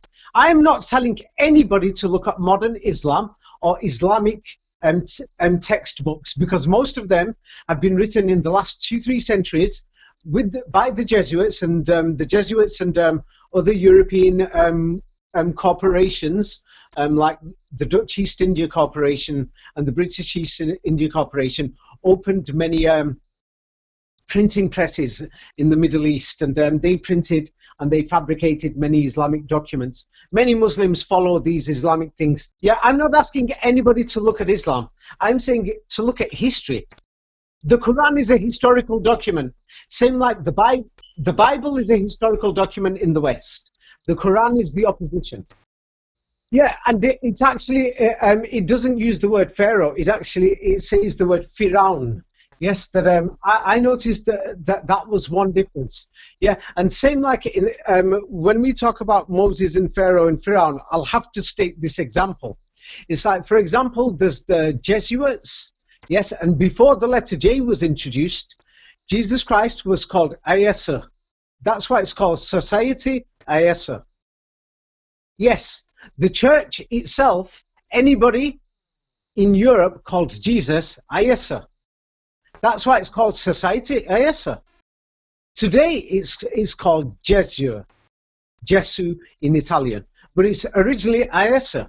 And then there's all these people who are coming out with posts and blogs. Yes, and it's giving so much misinformation that Jesus Christ is from the name Yeshua or Joshua. Yes, but then anybody who even opens up the Old Testament, which has got many fabrications, in the Old Testament itself, it says Joshua was not called Joshua. He was called Esau, or Osi, or Osia, depending how you want to pronounce it. And the Quran itself is saying that Jesus Christ is called Esau. Now, this means the Quran is correct. So once again, we've got a problem. The Quran has once again claimed something, and then all these people who are saying it was Joshua, get rid of the J, and then have a look at even the Old Testament, even with its fabrications, we've got that. And once again, the Quran offers an alternative history. And then the Jesuits themselves are called Society Ursa. Yes. So when we come to Moses and Pharaoh, yes, when it comes to Pharaoh, the Quran doesn't actually say pharaohs, as in plural. Those are the stories that they tell us. Yes, based on the hieroglyphics and everything else they found, in temples that don't exist 100 years ago. That the photographic evidence shows that you can look for it yourself. The Temple of Queen Hatshepsut, Google, 1880. And you'll think, hey, it's not there. And then look at the temple today and look through all the artwork and decorations and you think, hey, they've got so many stories. It's not even there. It seemed like me saying that in Antarctica, New York is in Antarctica, and then you go there and say, hey, I can't see anything here. There's nothing there. Yeah, so now let's go down to, this is from, because we're speaking about Hebrew, let's go to Princeton University.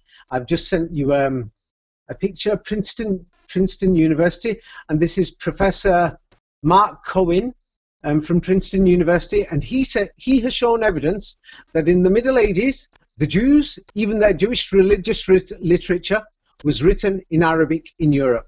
France, Spain, Portugal, Italy, etc. Now the thing is, because you turn around and you want to know, saying the connection between Pharaoh and the name and Hebrew. So now what I'm showing you is in the Middle Ages, the Jews are all the majority. They're in the Mediterranean. We're talking about France, Spain, Italy, Switzerland, Austria, Yugoslavia, Greece, Spain, Portugal. They're speaking Arabic, writing their religious books in Arabic. Yes? Yes. So this is well known. It's not something that I am making up. So now this is the first thing. It's strange that the Jews, yes, of that time are writing in Arabic. And Muhammad and Moses and Jesus Christ, yes, they're cousins from the same family. If you're from the same family, then, you know, it's natural that you're going to speak the same language. Your granddaddy spoke the same language. And if they're going to say, oh, the language changed, you know, the United States is there, and it's not changed the English in 100 or 200 years. And even if they say it's been 200-300 years, so now we're talking about the Jews having their religious books in Arabic throughout the Mediterranean. So this means, wait, so what about the Torah? The Torah must have been in Arabic if all the Jewish religious books were in Arabic. And the Jews spoke Arabic in the Middle Ages along the Mediterranean. And then even according to the official history, because we cannot actually find any evidence of a Hebrew language. There is no real evidence that the evidence that people present, that people can look at it and say it's been falsified. So historians say that the Hebrew language, I've sent you another link, it says was dead from the 3rd century. It died 1,700 years ago. So the Hebrew language was dead. So, and then these followers of the Torah, are speaking in Arabic, and we can't find evidence of it that they spoke Hebrew. And then the Hebrew library, Hebrew Bible that we've got, even if we compare it to the Gothic Bible in Poland, the Old Testament and everything, we cannot find the Old Testament before the 15th century or 16th century. But now we've got a problem, because the thing is, what historians are saying, what they're saying is that 7 of them have survived. So now let's have a look at what the reality is. The reality is this, that how many Arabic books did they burn? Let's have a look. Just in Spain, in one fire, everybody's talking about the Library of Alexandria. And it doesn't exist. We can't find ancient Greece, and there's no books there. Why is nobody speaking about the millions of Arabic books that were burnt only 400-500 years ago in Europe? I've just sent you evidence that people can. This is from the BBC. 1 million, and these books were. And these books, were used by Jews, Christians, and everybody. Why were they using Arabic? We're talking millions of books. This is the hypocrisy and the biggest scam in history in this side of the world where I live, in England and in Europe. And what I call a big joke is that they will speak about the Library of Alexandria, in ancient Egypt with the ancient Greeks.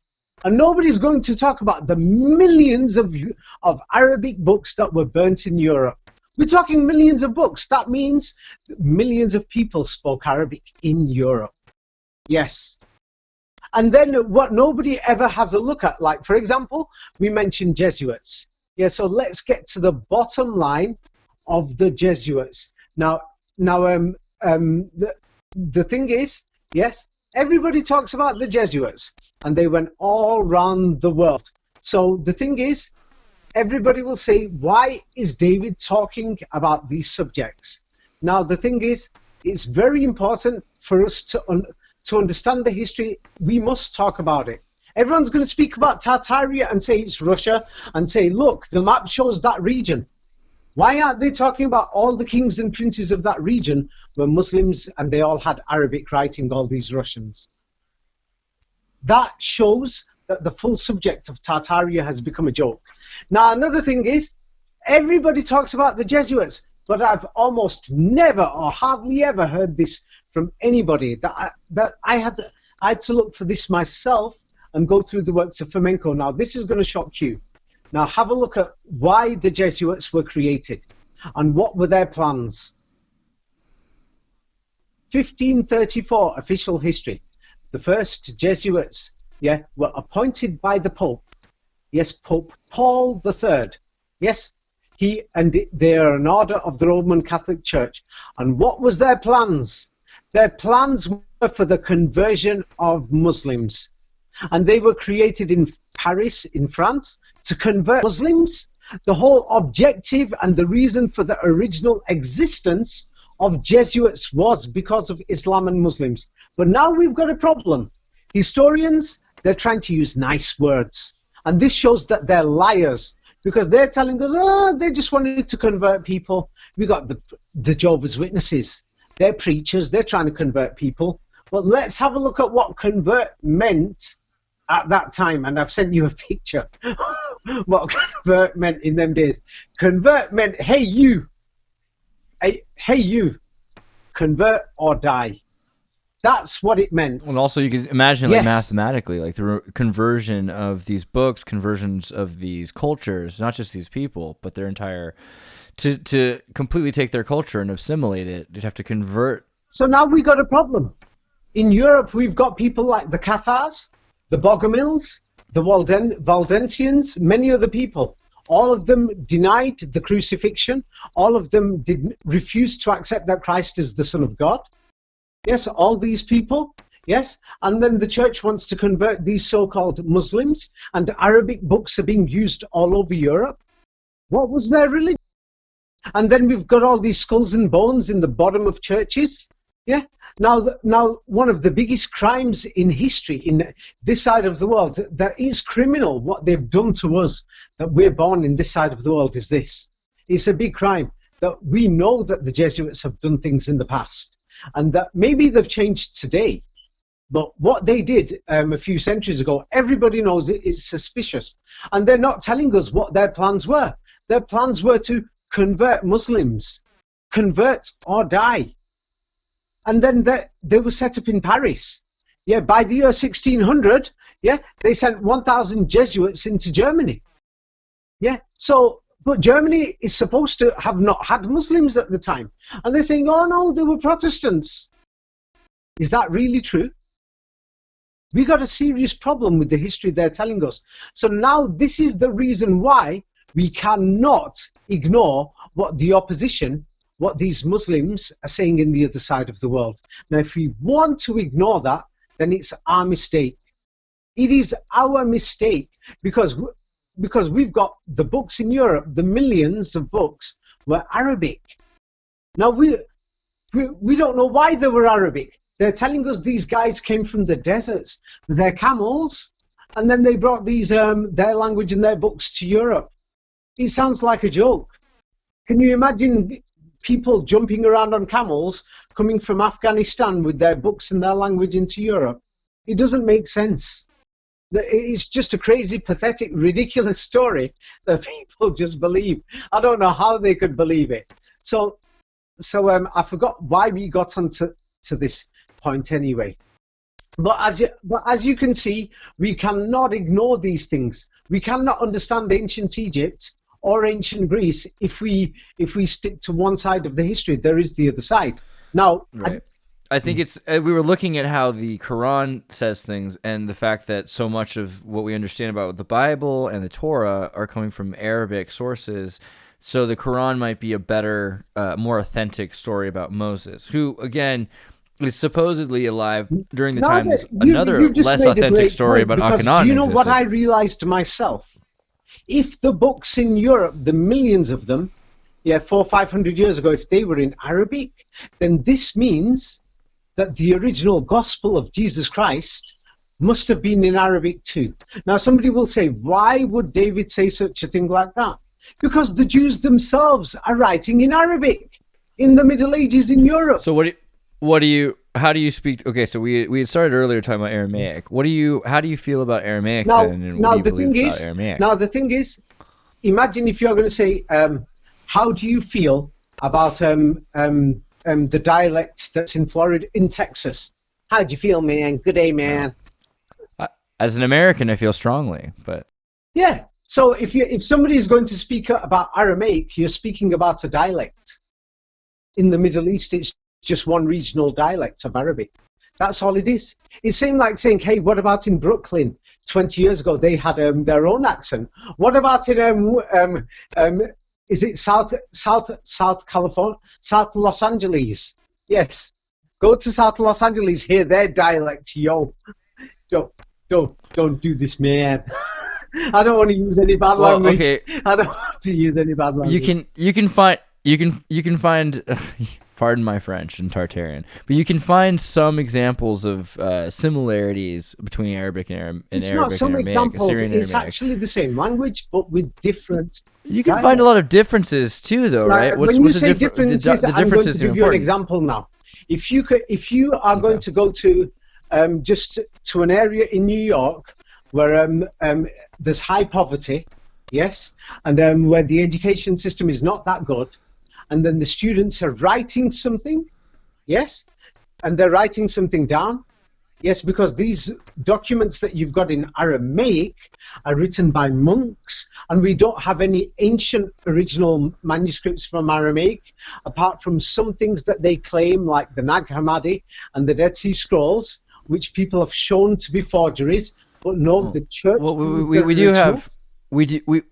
we do have some. Okay, so there's Canaanite and Aramaic inscriptions on a lot of things in Egypt, giving you that. But Turkey has the as you mentioned steel. The inscriptions. You've got let's go to Baalbek. Imperial, and then what about it? Wait, really quickly. Also, what about Imperial Aramaic? Because the Neo-Assyrian Empire used Imperial under Darius. Darius had Imperial Aramaic.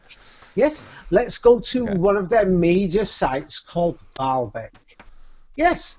So same like you mentioned the Egyptians, and I showed you, hey, this temple wasn't even here. They only built it in the last 100 years. Then they decorated it with hieroglyphics, and they're saying this is history. Oh, don't take Baalbek away from me. Are you gonna destroy Baalbek now? I'm not destroying anything. That's not fair. That's not fair. So now, no, that's fair. Because you've mentioned Aramaic, I'm so glad that I learned this. Do you know why?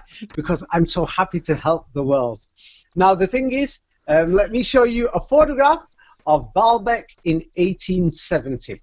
Yes, in 1870, this photograph is by people who are classified by the local Middle Eastern people as spies. This one and another one,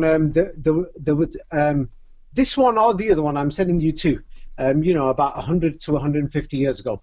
Now, the first photograph, as you can see, is 1870. And the first photograph, there's no grass there, nothing there whatsoever. Yes? And there's still pretty big stones, though, to be fair. Oh, wait.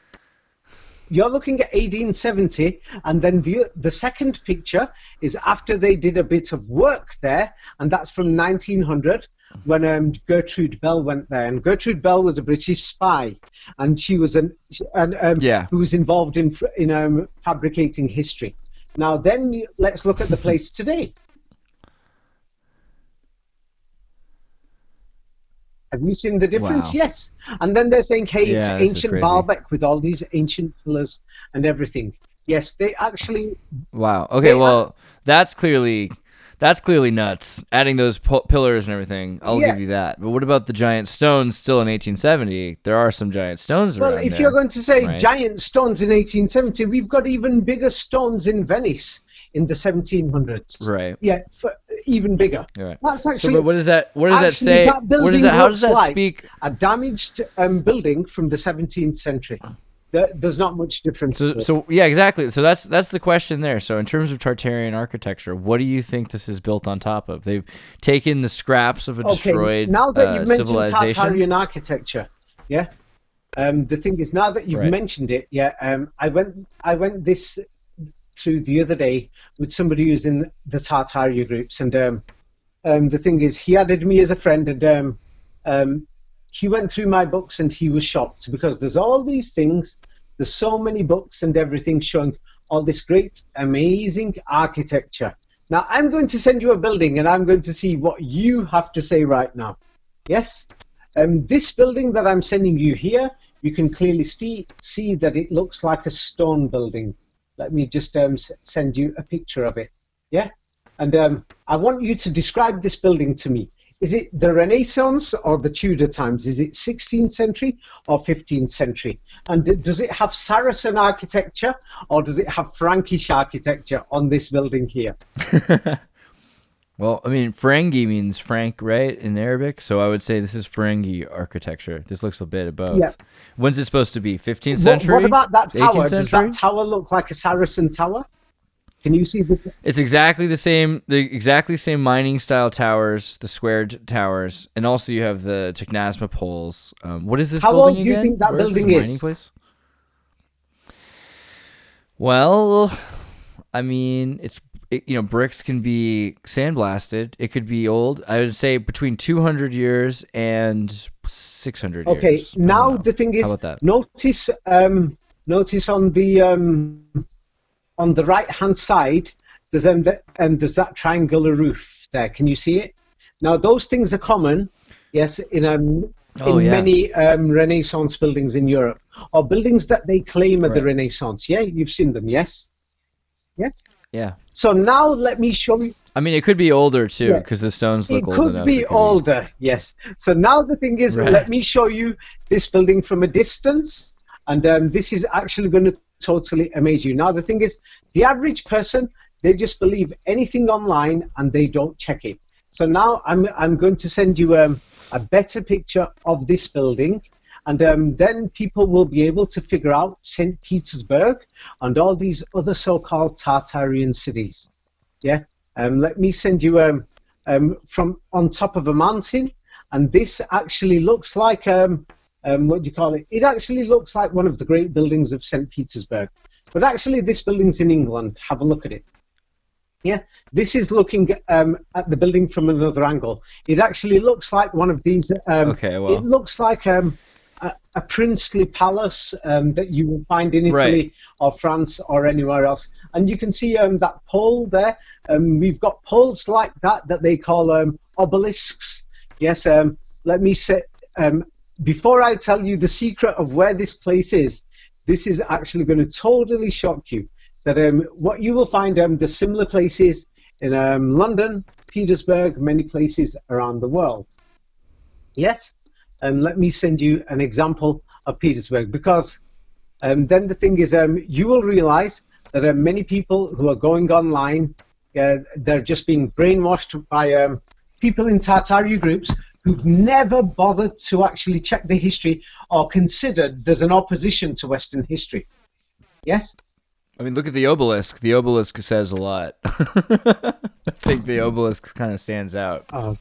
Then, of course, if this is the same building that we were judging as 200 years old earlier, this adds 800 years. This all of a sudden, this looks very similar to some of the buildings in Toledo. Yes, instantly. As you've noticed, you'll find similar buildings, exactly the same style in France and in northern Spain.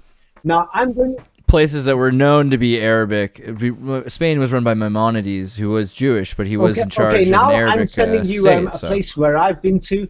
It's near what's that road called? I forgot. The most famous road where everybody walks in Petersburg.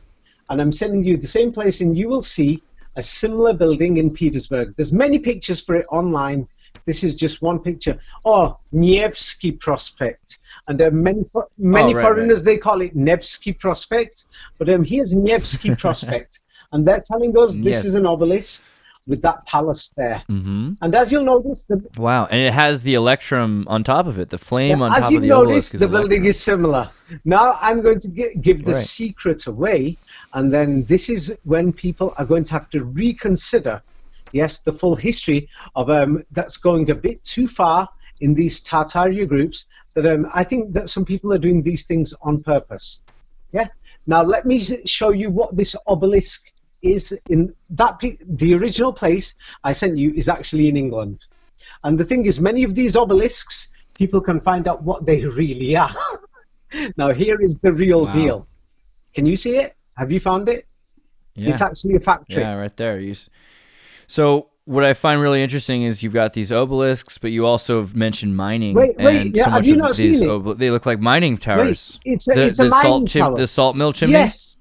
Yeah, exactly. The salt mill chimney. And I'm associating with an obelisk, right? An obelisk could be a salt mill chimney. All these big buildings that all these people are talking about, brainwashing half the world, saying, look at these smokestacks. No, they're saying, look at these great, amazing palaces. We can't find no plumbing in these buildings. We can't find no water pipes. Freud's saying they built it to be a phallic representation. No, it's a freaking smokestack. It's just a chimney for that factory. It's just a chimney. Wait, have a look at what's inside the factory. Inside the factory, as you can see, is machinery, and the plumbing and the electric lines and everything else are actually not under the floorboard. So, have you found the four new They're pictures? Above. Yeah, they're aerial. They're aerial. They're aerial. Above. That's why many of these buildings that. And who are these little children running the machines? All the pictures have children. Oh yeah, in them. they kidnapped them from Eastern Europe, because Eastern Europe. She doesn't look very happy. They kidnapped she does not them look from happy Eastern at Europe. all. My book, Orphan Trains, explains how they took them away. And that's why the population in Western Europe started to increase, because they took them as slaves. I mean, it's interesting because the machines, though, they look like they're at the right height to be run by children. Maybe they're small people. Can you not see what I've just shown you? I've shown you the Saracen Tower and the Frankish Tower. Yeah. It's a hoax. Have you? Wait. Have you not just seen what I've just done and I've demonstrated to you? Yeah. I've just shown you that half these Tartarian buildings are not Tartarian at all. Nothing to do with free energy. Nothing to do with big giants or big doors. They were just factories. I mean, well, hold on. If you have a geothermal energy source that's running through a chimney, that's free energy. I mean, that's exactly what right now they're talking about: geothermal smokestacks to power they're talking about that electric cars in towns. I'm talking about many of these buildings that they are claiming that if they're mining facilities produce energy. Factories. I mean, Yes. Well, the other thing I'm noticing is all these pictures are. So this shows how far they've gone in telling lies. And now the thing is, it's got inside the Tartaria groups. The Tartaria groups are not going to find out the truth unless if they go back to the source and the beginning of this subject that went round like fire. Anatoly Fomenko. Right. Yes. Well, looking at these pictures you've shown me, I'm seeing also, along with the smokestack obelisks, these large bricks. You know, if you look at the proportionality of these bricks, are rather impressive, but they're not giant. And then it reminds me of the Teletat blocks, right? And Akhenaten's Amarna temple, supposedly, right, which is these blocks they found everywhere, which is rather small blocks. I think they're 3-hand-sized blocks that they were able. The supposed story is they were able to build a temple very quickly because they used Teletot. Because it seems like it's all about bricks. It comes back to that stones. Okay, right? Yes, I'm glad you asked that because the thing is, many people. Yes, I'm going to send you a photograph from the 1920s now. Many people are asking, yes, how the hell did these people move let's say if they built the Sphinx or the pyramids recently, yes, with slaves, local slaves. How the hell did they move these big bricks? Well, the great thing is, well, they were talking about. I've seen buoyancy for some of the bigger bricks, but then this is a lot smaller bricks. So. Now the great thing is, the best thing is the people who created the fake monuments. What they did is they took souvenir photographs. So thanks to them I've got the evidence. Now, I'm actually sending you pictures from the Giza Plateau, yes, in the 1920s, yes, and people will have to look for this themselves. They'll find it. They'll have to translate into Arabic on Google Translate and look for the images, photos, videos on Egyptian television. Now, here is at the Giza Plateau in 1920. There's workers there with modern metal or some type of bars, and they're lifting and carrying a big block. Can you see it? Have you received that? Like a tire. It looks like a tire. They're lifting it with a tire lift. Yeah, I mean, but the thing is, on a rail, and they're pushing it on wheels. Yeah, so that's what they're doing. And then here you will see on the left-hand side, there's workers there. There were slaves, the British, French, Italian empires. You'll see there's a man with a stick, and he's just hit that slave on the shoulder. Oh my gosh! What the heck? Yeah. Oh, okay. The full video is on my it's on my Facebook timeline right now. But more information is in my book, Ancient Egypt. Yeah, it's actually there. You can see though. This makes perfect sense. You've got a tire rack, Archimedes lever. You've just seen the evidence with your own eyes. That's from the 1920s. Right. They're moving one of these blocks on the Giza Plateau. Yes. So I look at all these stories like Josephus, Manetho, Archimedes as trying to give us some credence of what happened in Tartaria, because they're saying, oh, these guys went to these places that were essentially Tartaria, and that's why we know about the lever or buoyancy or math formulas. What is the caseage of actual information escaping out of the lost civilization? What do we have that is real? Because if everything is just completely fabricated by these guys, it says two things. One, that we don't know about Tartaria. Well, hold on, just two things. One is that it tells us that we hold on really quickly. One is we don't know about Tartaria if it's all a lie. But the other thing is it says that the people that are manufacturing these things do have great technology, because the fact that he can lift this stone with these wheels now, whomever is in charge and making up history has this great technology. So what is it telling us? Now, the thing is, you've asked many questions in one question. That's why I thought I'd stop you at the first question. So which one do you want me to answer? Well, I can't help it. You're just going to have to go with what you feel. That's like asking several questions in one go. Yes. Follow your heart. Yeah. So that's going to be difficult to answer. But let's get to the bottom line. So you're saying, where do we start? Where do we go? So now, if you are living in Russia, and you grew up in the Russian education system, then you will learn more about Russia. Yes. If you grew up in, let's say, Italy, they'll focus more on the ancient Romans.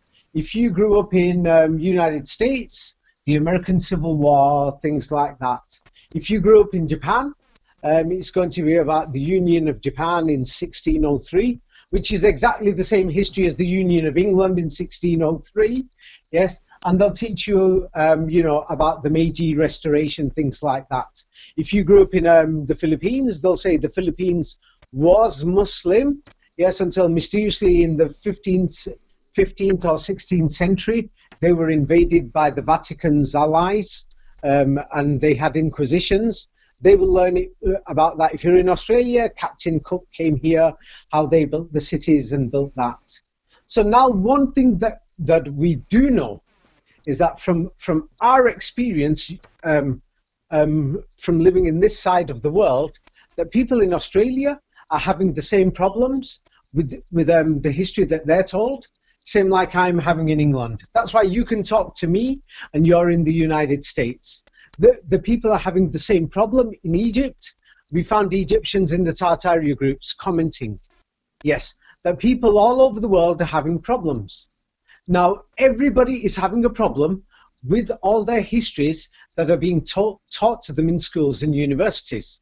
Now, if you have a look at the history of universities, yes, I put it in my book, Skulls and Bones, and in the Renaissance.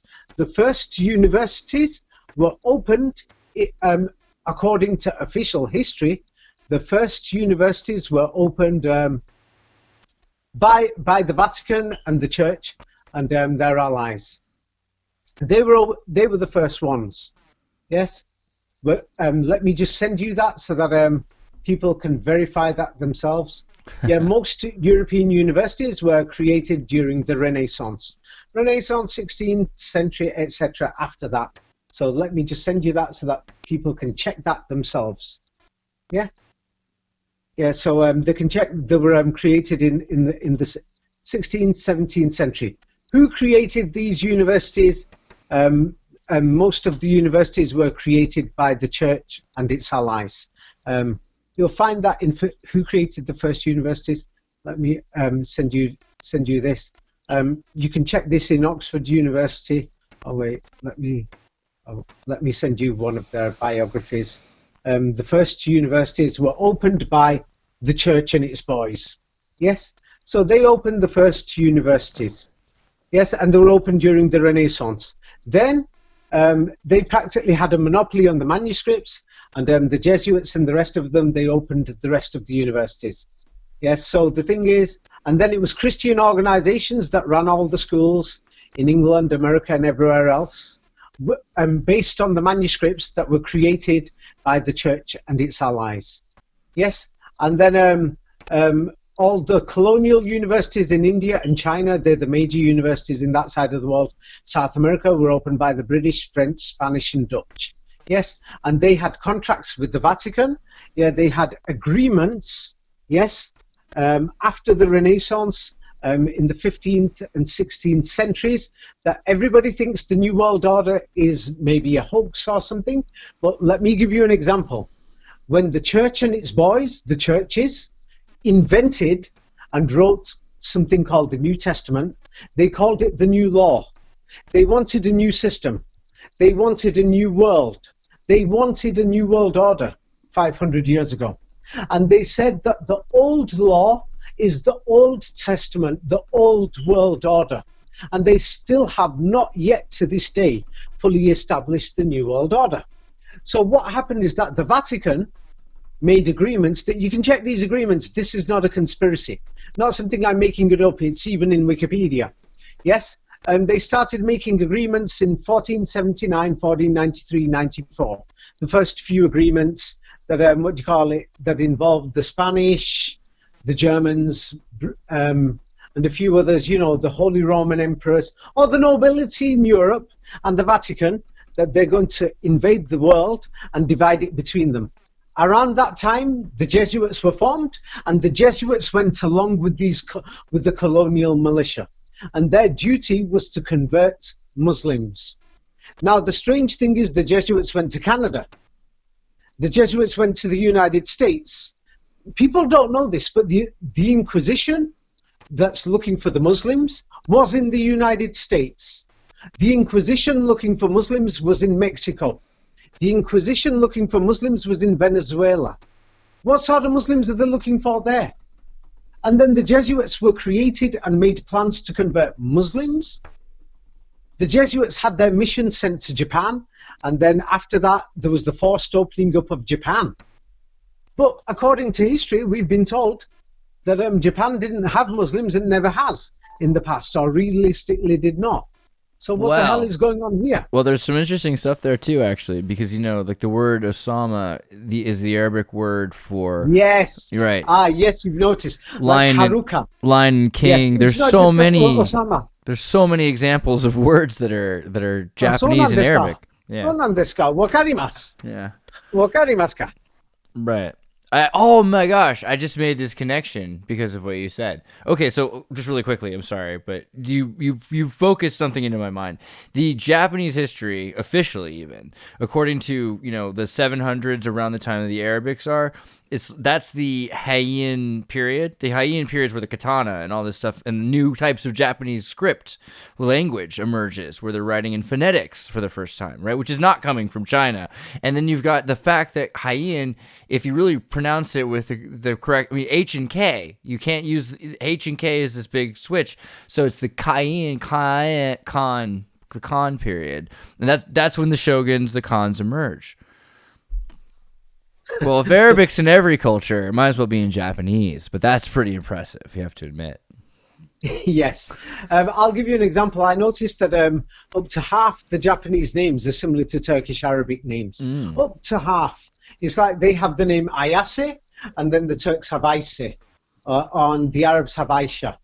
Yeah, so the thing is, I found Haruka and Then they've got Haruna and all these similar names. I noticed that because I went to Japan several times. I've always thought I've always thought that Japan has been it's something different. Well, I mean, because they said it's an island nation. They said that they destroyed, the Jesuits were there. They were a third. They won't admit they were Muslim or Arabic, but they'll admit they were a third to a half Catholic before the Edo period. They killed off so many of the Catholic Japanese. So if that's the case, then we do know that there's a chance that some of those Catholics came from areas where they were in Spain and spoke Arabic.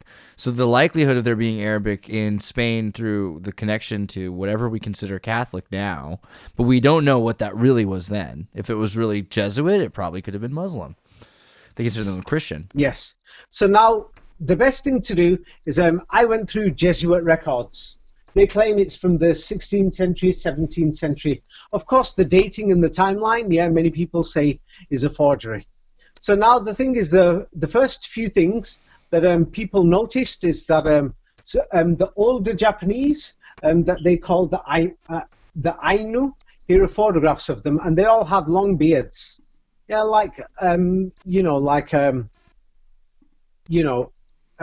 some of these people do in Europe, and the Japanese don't have big beards. So now let me send you some documents made by European visitors to Japan. Here is the King of Japan in the year 1780. I've just sent you a photograph. He's Ainu. He's an Ainu indigenous. The Ainu indigenous were not Asian looking. Yeah, but now I'm sending you pictures of historical documents of Japan. This is from the year 1780. This was drawn by Pierre Dufour. And he's wearing Turkish clothing entirely. You can say it's Turkish, but you're going to say it's Turkish because, Croatia, Turkey. Well, but if you're somebody, the Iranians will say it's Iranian. The Uzbekistanis will say it's theirs. That's so actually totally what fair. We're seeing, so what we're seeing is, damn, this guy is the. Now the thing is, they called him the Shogun.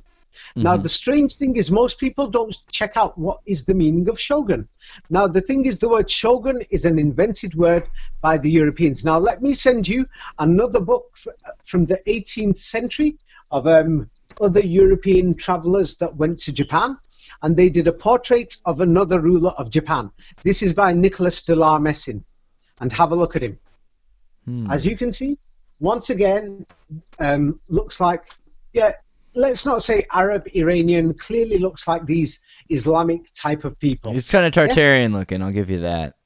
Yeah. Oh, when you say Tartarian, every king of Tartaria has been shown to be wearing Arabic crowns. Right, and the octagonal star. A lot of times they have this star on this sort of turban thing with feathers. Oh, but, absolutely. I have a star on when I'm wearing my blazer and tie. Yeah, but, right. Of course. I do it for decoration. Yeah. I do that for decoration. Well, it could mean something that the king has a decoration of a general or something. I mean, the way we associate military with kingdoms. Instead of speculating, let's stick to a bit more to keep it simple, because everybody's lost. That person in that photograph does not look Japanese. He doesn't look Han Chinese. He doesn't look Korean, in the Mongolian Asiatic sense. But he looks like President Erdogan of Turkey. But we do know that there are indigenous Japanese people. The Ainu. That was a good one. He looks like Erdogan. He does a bit. Okay, the mustache kind of sticks out. But when you look at the pictures of the Ainu indigenous Japanese, where there are tens of thousands today, clearly looking at those pictures, we see that they were not all from Mongolia. That this is an island, and that there were people that moved now there. The thing is, people are focusing on the Ainu. So before we get onto the Ainu, now I'm sending you the helmets of the kings of Moscow, so that it's clear for once and for all. This is the helmet of it's known as the Jericho helmet of Alexei Mikhailovich, a Russian Tsar. During the Middle Ages. Yes, this is the Jericho cap for the military ceremony, and it's got a verse of the Quran right above it. It's in the Kremlin Museum. That shows the kings of Tartaria. This is one. Now let me send you the helmet of Tsar Mikhail Romanov. Yes, they call him Romanov, but we can't prove he was a Romanov, but of Tsar Mikhail, or who they call Mikhail Romanov. And his helmet of this king also has Arabic written all over it. Now let me send you in Eastern Europe, if you're in Serbia especially, Alexander Nevsky is so big there. Yes, or in Bulgaria, Alexander Nevsky Church. Yes, Alexander Nevsky is so big, like, let's say, St. George is big in for England. Yes, and let me send you the helmet of Alexander Nevsky. Yes, there is no evidence of a Tatar civilization that was not Muslim. This helmet was worn by Ivan the Terrible, and they're telling us Ivan the Terrible killed Muslims. Yeah, because, you know, the helmets get passed on from father to son. I've shown you enough to show you that, you know, I'm not making it up. You can go to the Kremlin Museum, you'll see all this stuff for yourself. And then all the armory that's made from gold and silver and everything else of all the kings and the princes of Russia, yeah, they've all got Arabic writing all over them that people can check it online. So anybody who wants to talk about Tartaria, it's almost a joke to even say maybe they were Muslim or maybe they were not. It's a joke to say the Japanese maybe spoke Japanese or not. Yes, they can't even hide it. That's why even in official history, they'll say the Tatars are traditionally Muslims and they had Arabic. You can't hide it. It's because there's too much evidence. Now, the thing is, when we're talking about thousands of swords, yes, and they've all got Arabic, yes, then we got a problem. We have got a problem. So now we're coming back to Japan. So now the thing is, in Japan, I did a lot more research on this because I thought, hey, this is very strange that we've got these Japanese emperors, yeah, and they're calling them shoguns. So then I checked out who called them shogun, yes, and then the thing is, I found that Tokyo City was not called Tokyo. It was called Musashi. Yes, that was the biggest city in the southern islands. Now in the northern islands was the Ainu city, and that was called Isashi. Now the word shi could basically means like Tokyo-shi. Yes, like the city or area of Tokyo.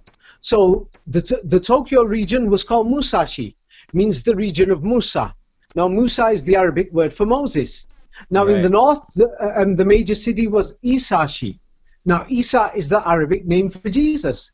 Now these are the two most famous cities from Japan, from the past.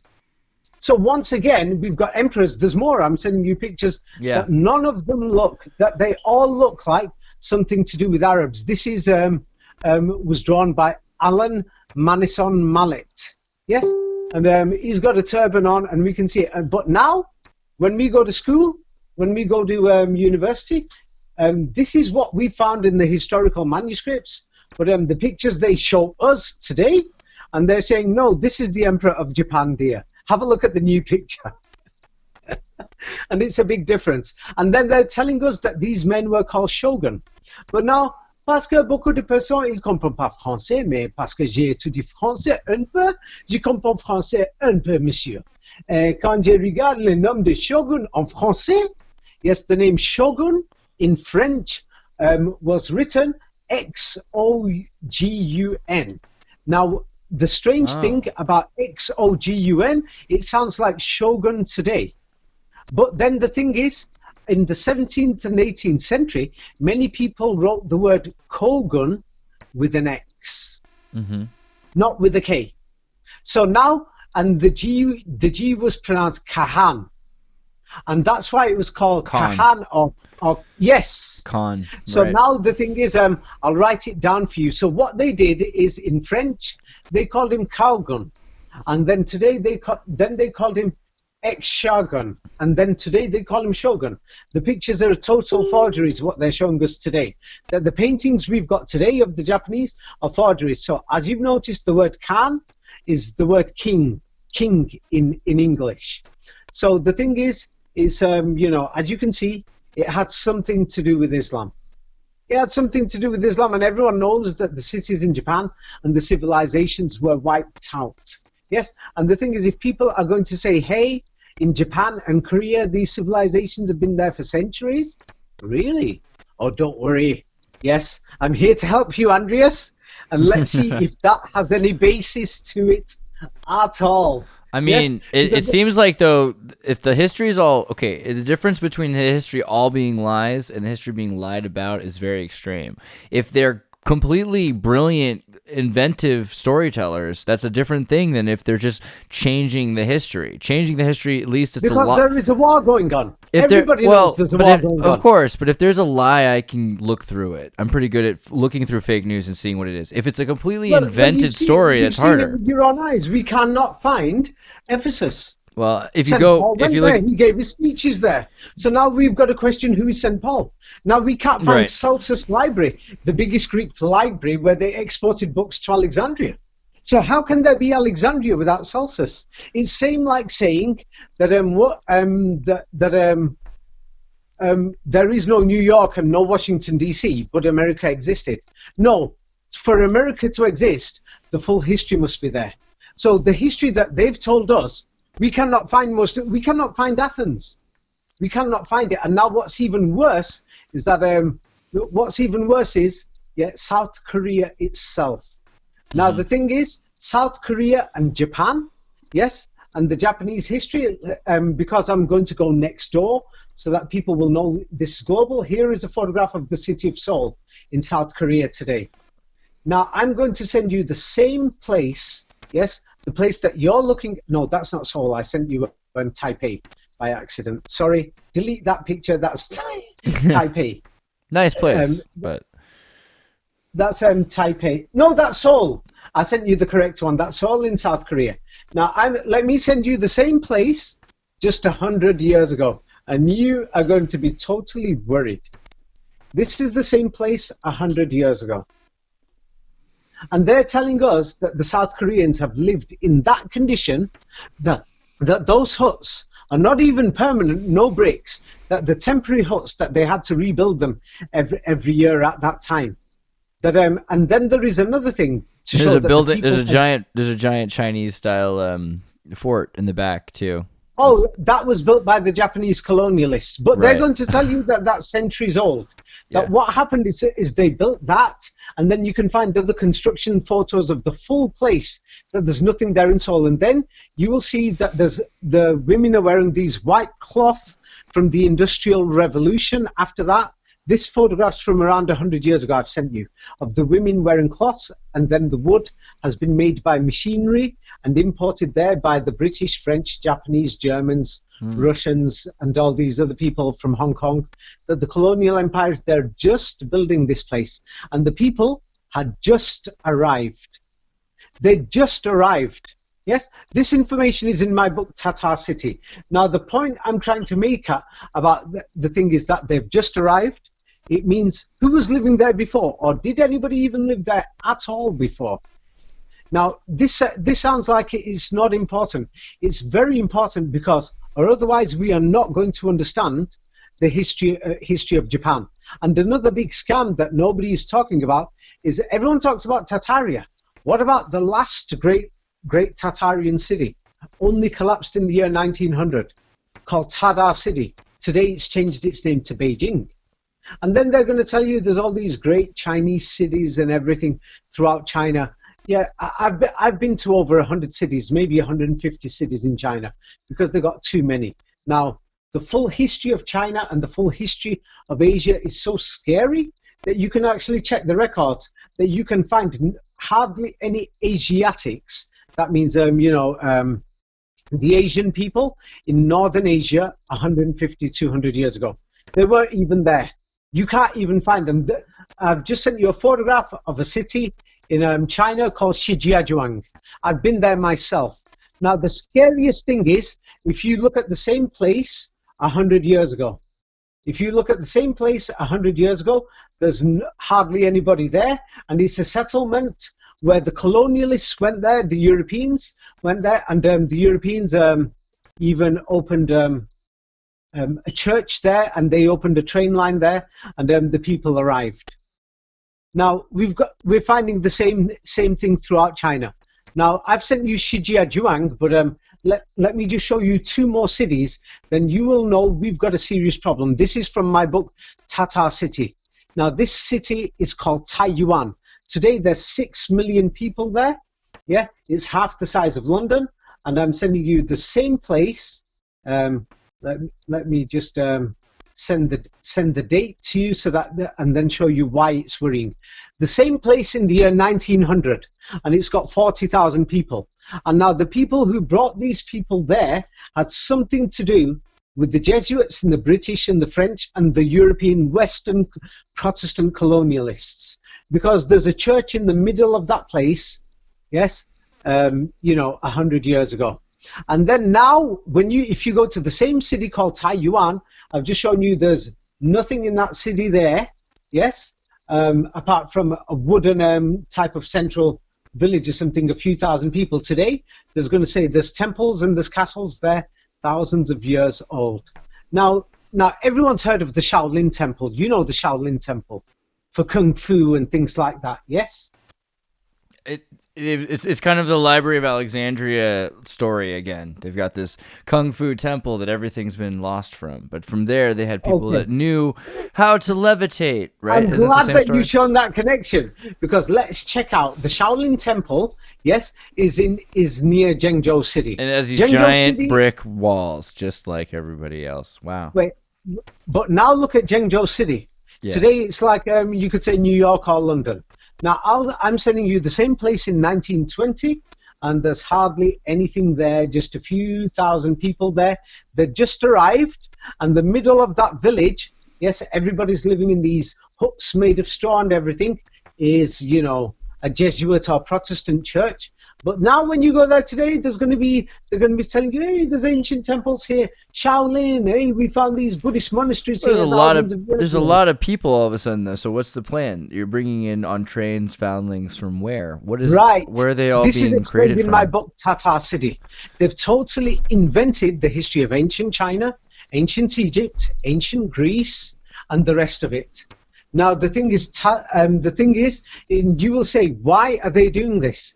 It actually looks like, from the evidence what I can see, it genuinely looks like that a man called Moses, or call him Prophet Moses, because I don't want many Jewish people saying disrespect. Yeah, this Prophet Moses set up a civilization with the Exodus. I mean, the Egyptian narrative is you've got Ramesses is Ramoses. Oh, right? Yeah, well, those temples. Moses. Well, let's look at these temples. Half of them aren't there. Right. 150 years ago in the old photographs. But you have no matter what, you have the story of Moses in every one of these examples, even in Japan and China. So that's pretty amazing that Moses is making his way there. When you're saying it's in Japan, as I showed you, yes, in Japan. Now the thing is, if anybody wants to change the name of New York, there'd be an outrage. In England, if somebody wants to change the name England, it would probably cause civil war. Right. Yes. People will fight. So now the strange thing is, they changed the name of Tokyo. It was originally Musashi.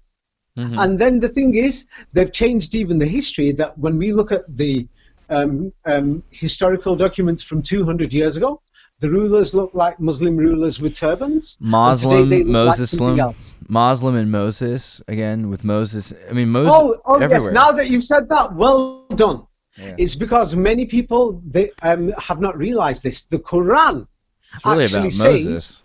Yeah, the Quran actually says Moses was a Muslim. Right. And it actually says that Moses and Jesus Christ, that they were... that Islam, Muhammad, came and joined Islam. Yes. Yeah.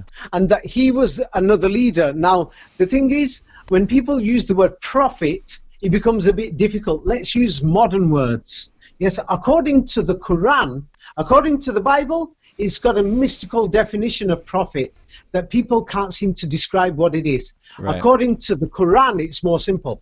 A prophet is somebody that God gave him technology, science, history, and morals, and the system of conduct. The Quran gives a different story. Now, for example, in the Quran it says that King Solomon, he received information and technology, and so did King David, for science, for construction, for technology, for mining. This is what the Quran says, that humans on earth, we didn't know anything, and then we were taught this. Yes, and then the people who were prophets were in the modern sense, professors. Now, the word prophet actually means a professor, but somebody who's divine. So, but this is how the Quran portrays these men, that they were intelligent people. They fought for human rights. According to the Quran, Moses was fighting for freedom from oppression. This is how the Quran portrays Moses. Now, the story in the Western world shows other things. Yes. Now, the thing is, the Quran actually shows some other things as well. Yes. But the thing is, the Quran shows a totally different history of the world. Now, going back to Japan so that we don't get diverted. Yes, Right. so the thing is, when you're talking about Moses in Japan, it does not use the name Moses as it's described according to the modern Hebrew language or Latin, but in the Arabic. Okay. Now the thing is, language is a very big topic. Yes, because if you're going to talk about it, because they say that these changes that happened in Japan, they came through Korea, and as I've shown you, something's wrong with the history of Korea, as it looks like the people just arrived there only 100 years ago. Right, Yes. and they have So- they worship the so- moon, right? They have like a folk tradition with a moon goddess or something, which just But seems the very thing is, Roman. But when you look at the photographs of the people who are living there, what sort of tradition do you think people have over there? Now, if you want to actually compare those people today, go to somewhere like, let's say, Venezuela, for example, or to Colombia, and go to some of the villages where people are still living in similar types of houses. Yes, Mud brick. there, and then you'll strong. see that they've got no worship system whatsoever. But somebody from the outside will come and say he's showing God or worship to this stick or to this idol. But they have They're this not doing idea. They have anything. this idea of weather being important, at least, is it not? I mean, because you have to remember. This is the thing. Okay, this is something I found because of you. Also, when you were talking about 19 and the importance of 19, looking into the tri-seasonal Egyptian calendar and all this other stuff about calendars around the world, the Hebrew calendar, the Jewish calendar is a lunar calendar. And so it does not synchronize perfectly with the solar calendar, except that they've set it up to do so every 19 years. So the 19-year cycle is the lunar solar elliptical. Yeah, And Metonic cycle. Right. Yes. So it's interesting that the Metonic cycle is the 19-year cycle, and that this is also something that matters to the Koreans because they're obsessed with the moon and they're using the lunar calendar. The similar Okay. Arab, also Okay. Muslims use the lunar calendar as well. Okay. Now the thing is, languages and calendars, those things will need a very long time for them. So the thing is, we focused on many things today, so I think we should just leave it at that. What we'll do is, for the benefit of people, like today I went through a few things from a few comments what viewers have said. So what we'll do is, because for the advantages of people who joined your channel, what they should do is send you a list of questions and on the next topic that we do, and if it's within that list, what we'll do is from that list we'll look through what's relevant for that topic, and then we'll answer their questions. But anything I've spoken about today, I've made it clear that I cannot say everything within one video. So some people who comment and criticize saying he didn't mention this, he didn't mention that, he's not clear on this, he's wrong on this, he's right on this. Wait a minute. Read the full information. Research it yourself, or read my books. If you don't want to read my books, you're welcome to go and research everything yourself. Now, if you're going to look at, instead of one monument in ancient Egypt, go and look at 100. And look at the photographs 100 years ago of 100 monuments. Then come back to actually make a statement, and say, hey, this is right or this is wrong, or I believe this or I believe that. It's actually wrong to make a judgment on something. It's like you've invited me to speak because you know that I've checked these things. Or otherwise, if you invited me to speak And if I hadn't checked so many things, then it would have been ridiculous. Somebody will say, "Why have you invited him? He's got no evidence, supporting evidence. He doesn't know what he's talking about." You've been around the world and you've seen a lot of things. I think it's worth hearing your experiences out and your perceptions. But yeah, guys, super chat your questions if you want to hear them answered first, and make sure you comment and like and subscribe and share this video with everybody so the word gets out there. More from David Ewing Jr. Oh, yes, it's a very challenging conversation that you're bringing these things up, because now the viewers can actually learn. Yes, many things, and they can benefit from it. Yeah, okay. It was great talking to you, Andreas, and hopefully we'll talk next time. Yeah. I can't wait. It's going to be awesome. It always is. Yeah. Have a great night ahead. Okay. Yeah. Bye.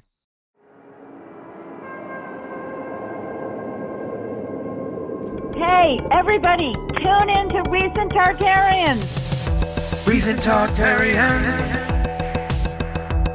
Recent Tartarian.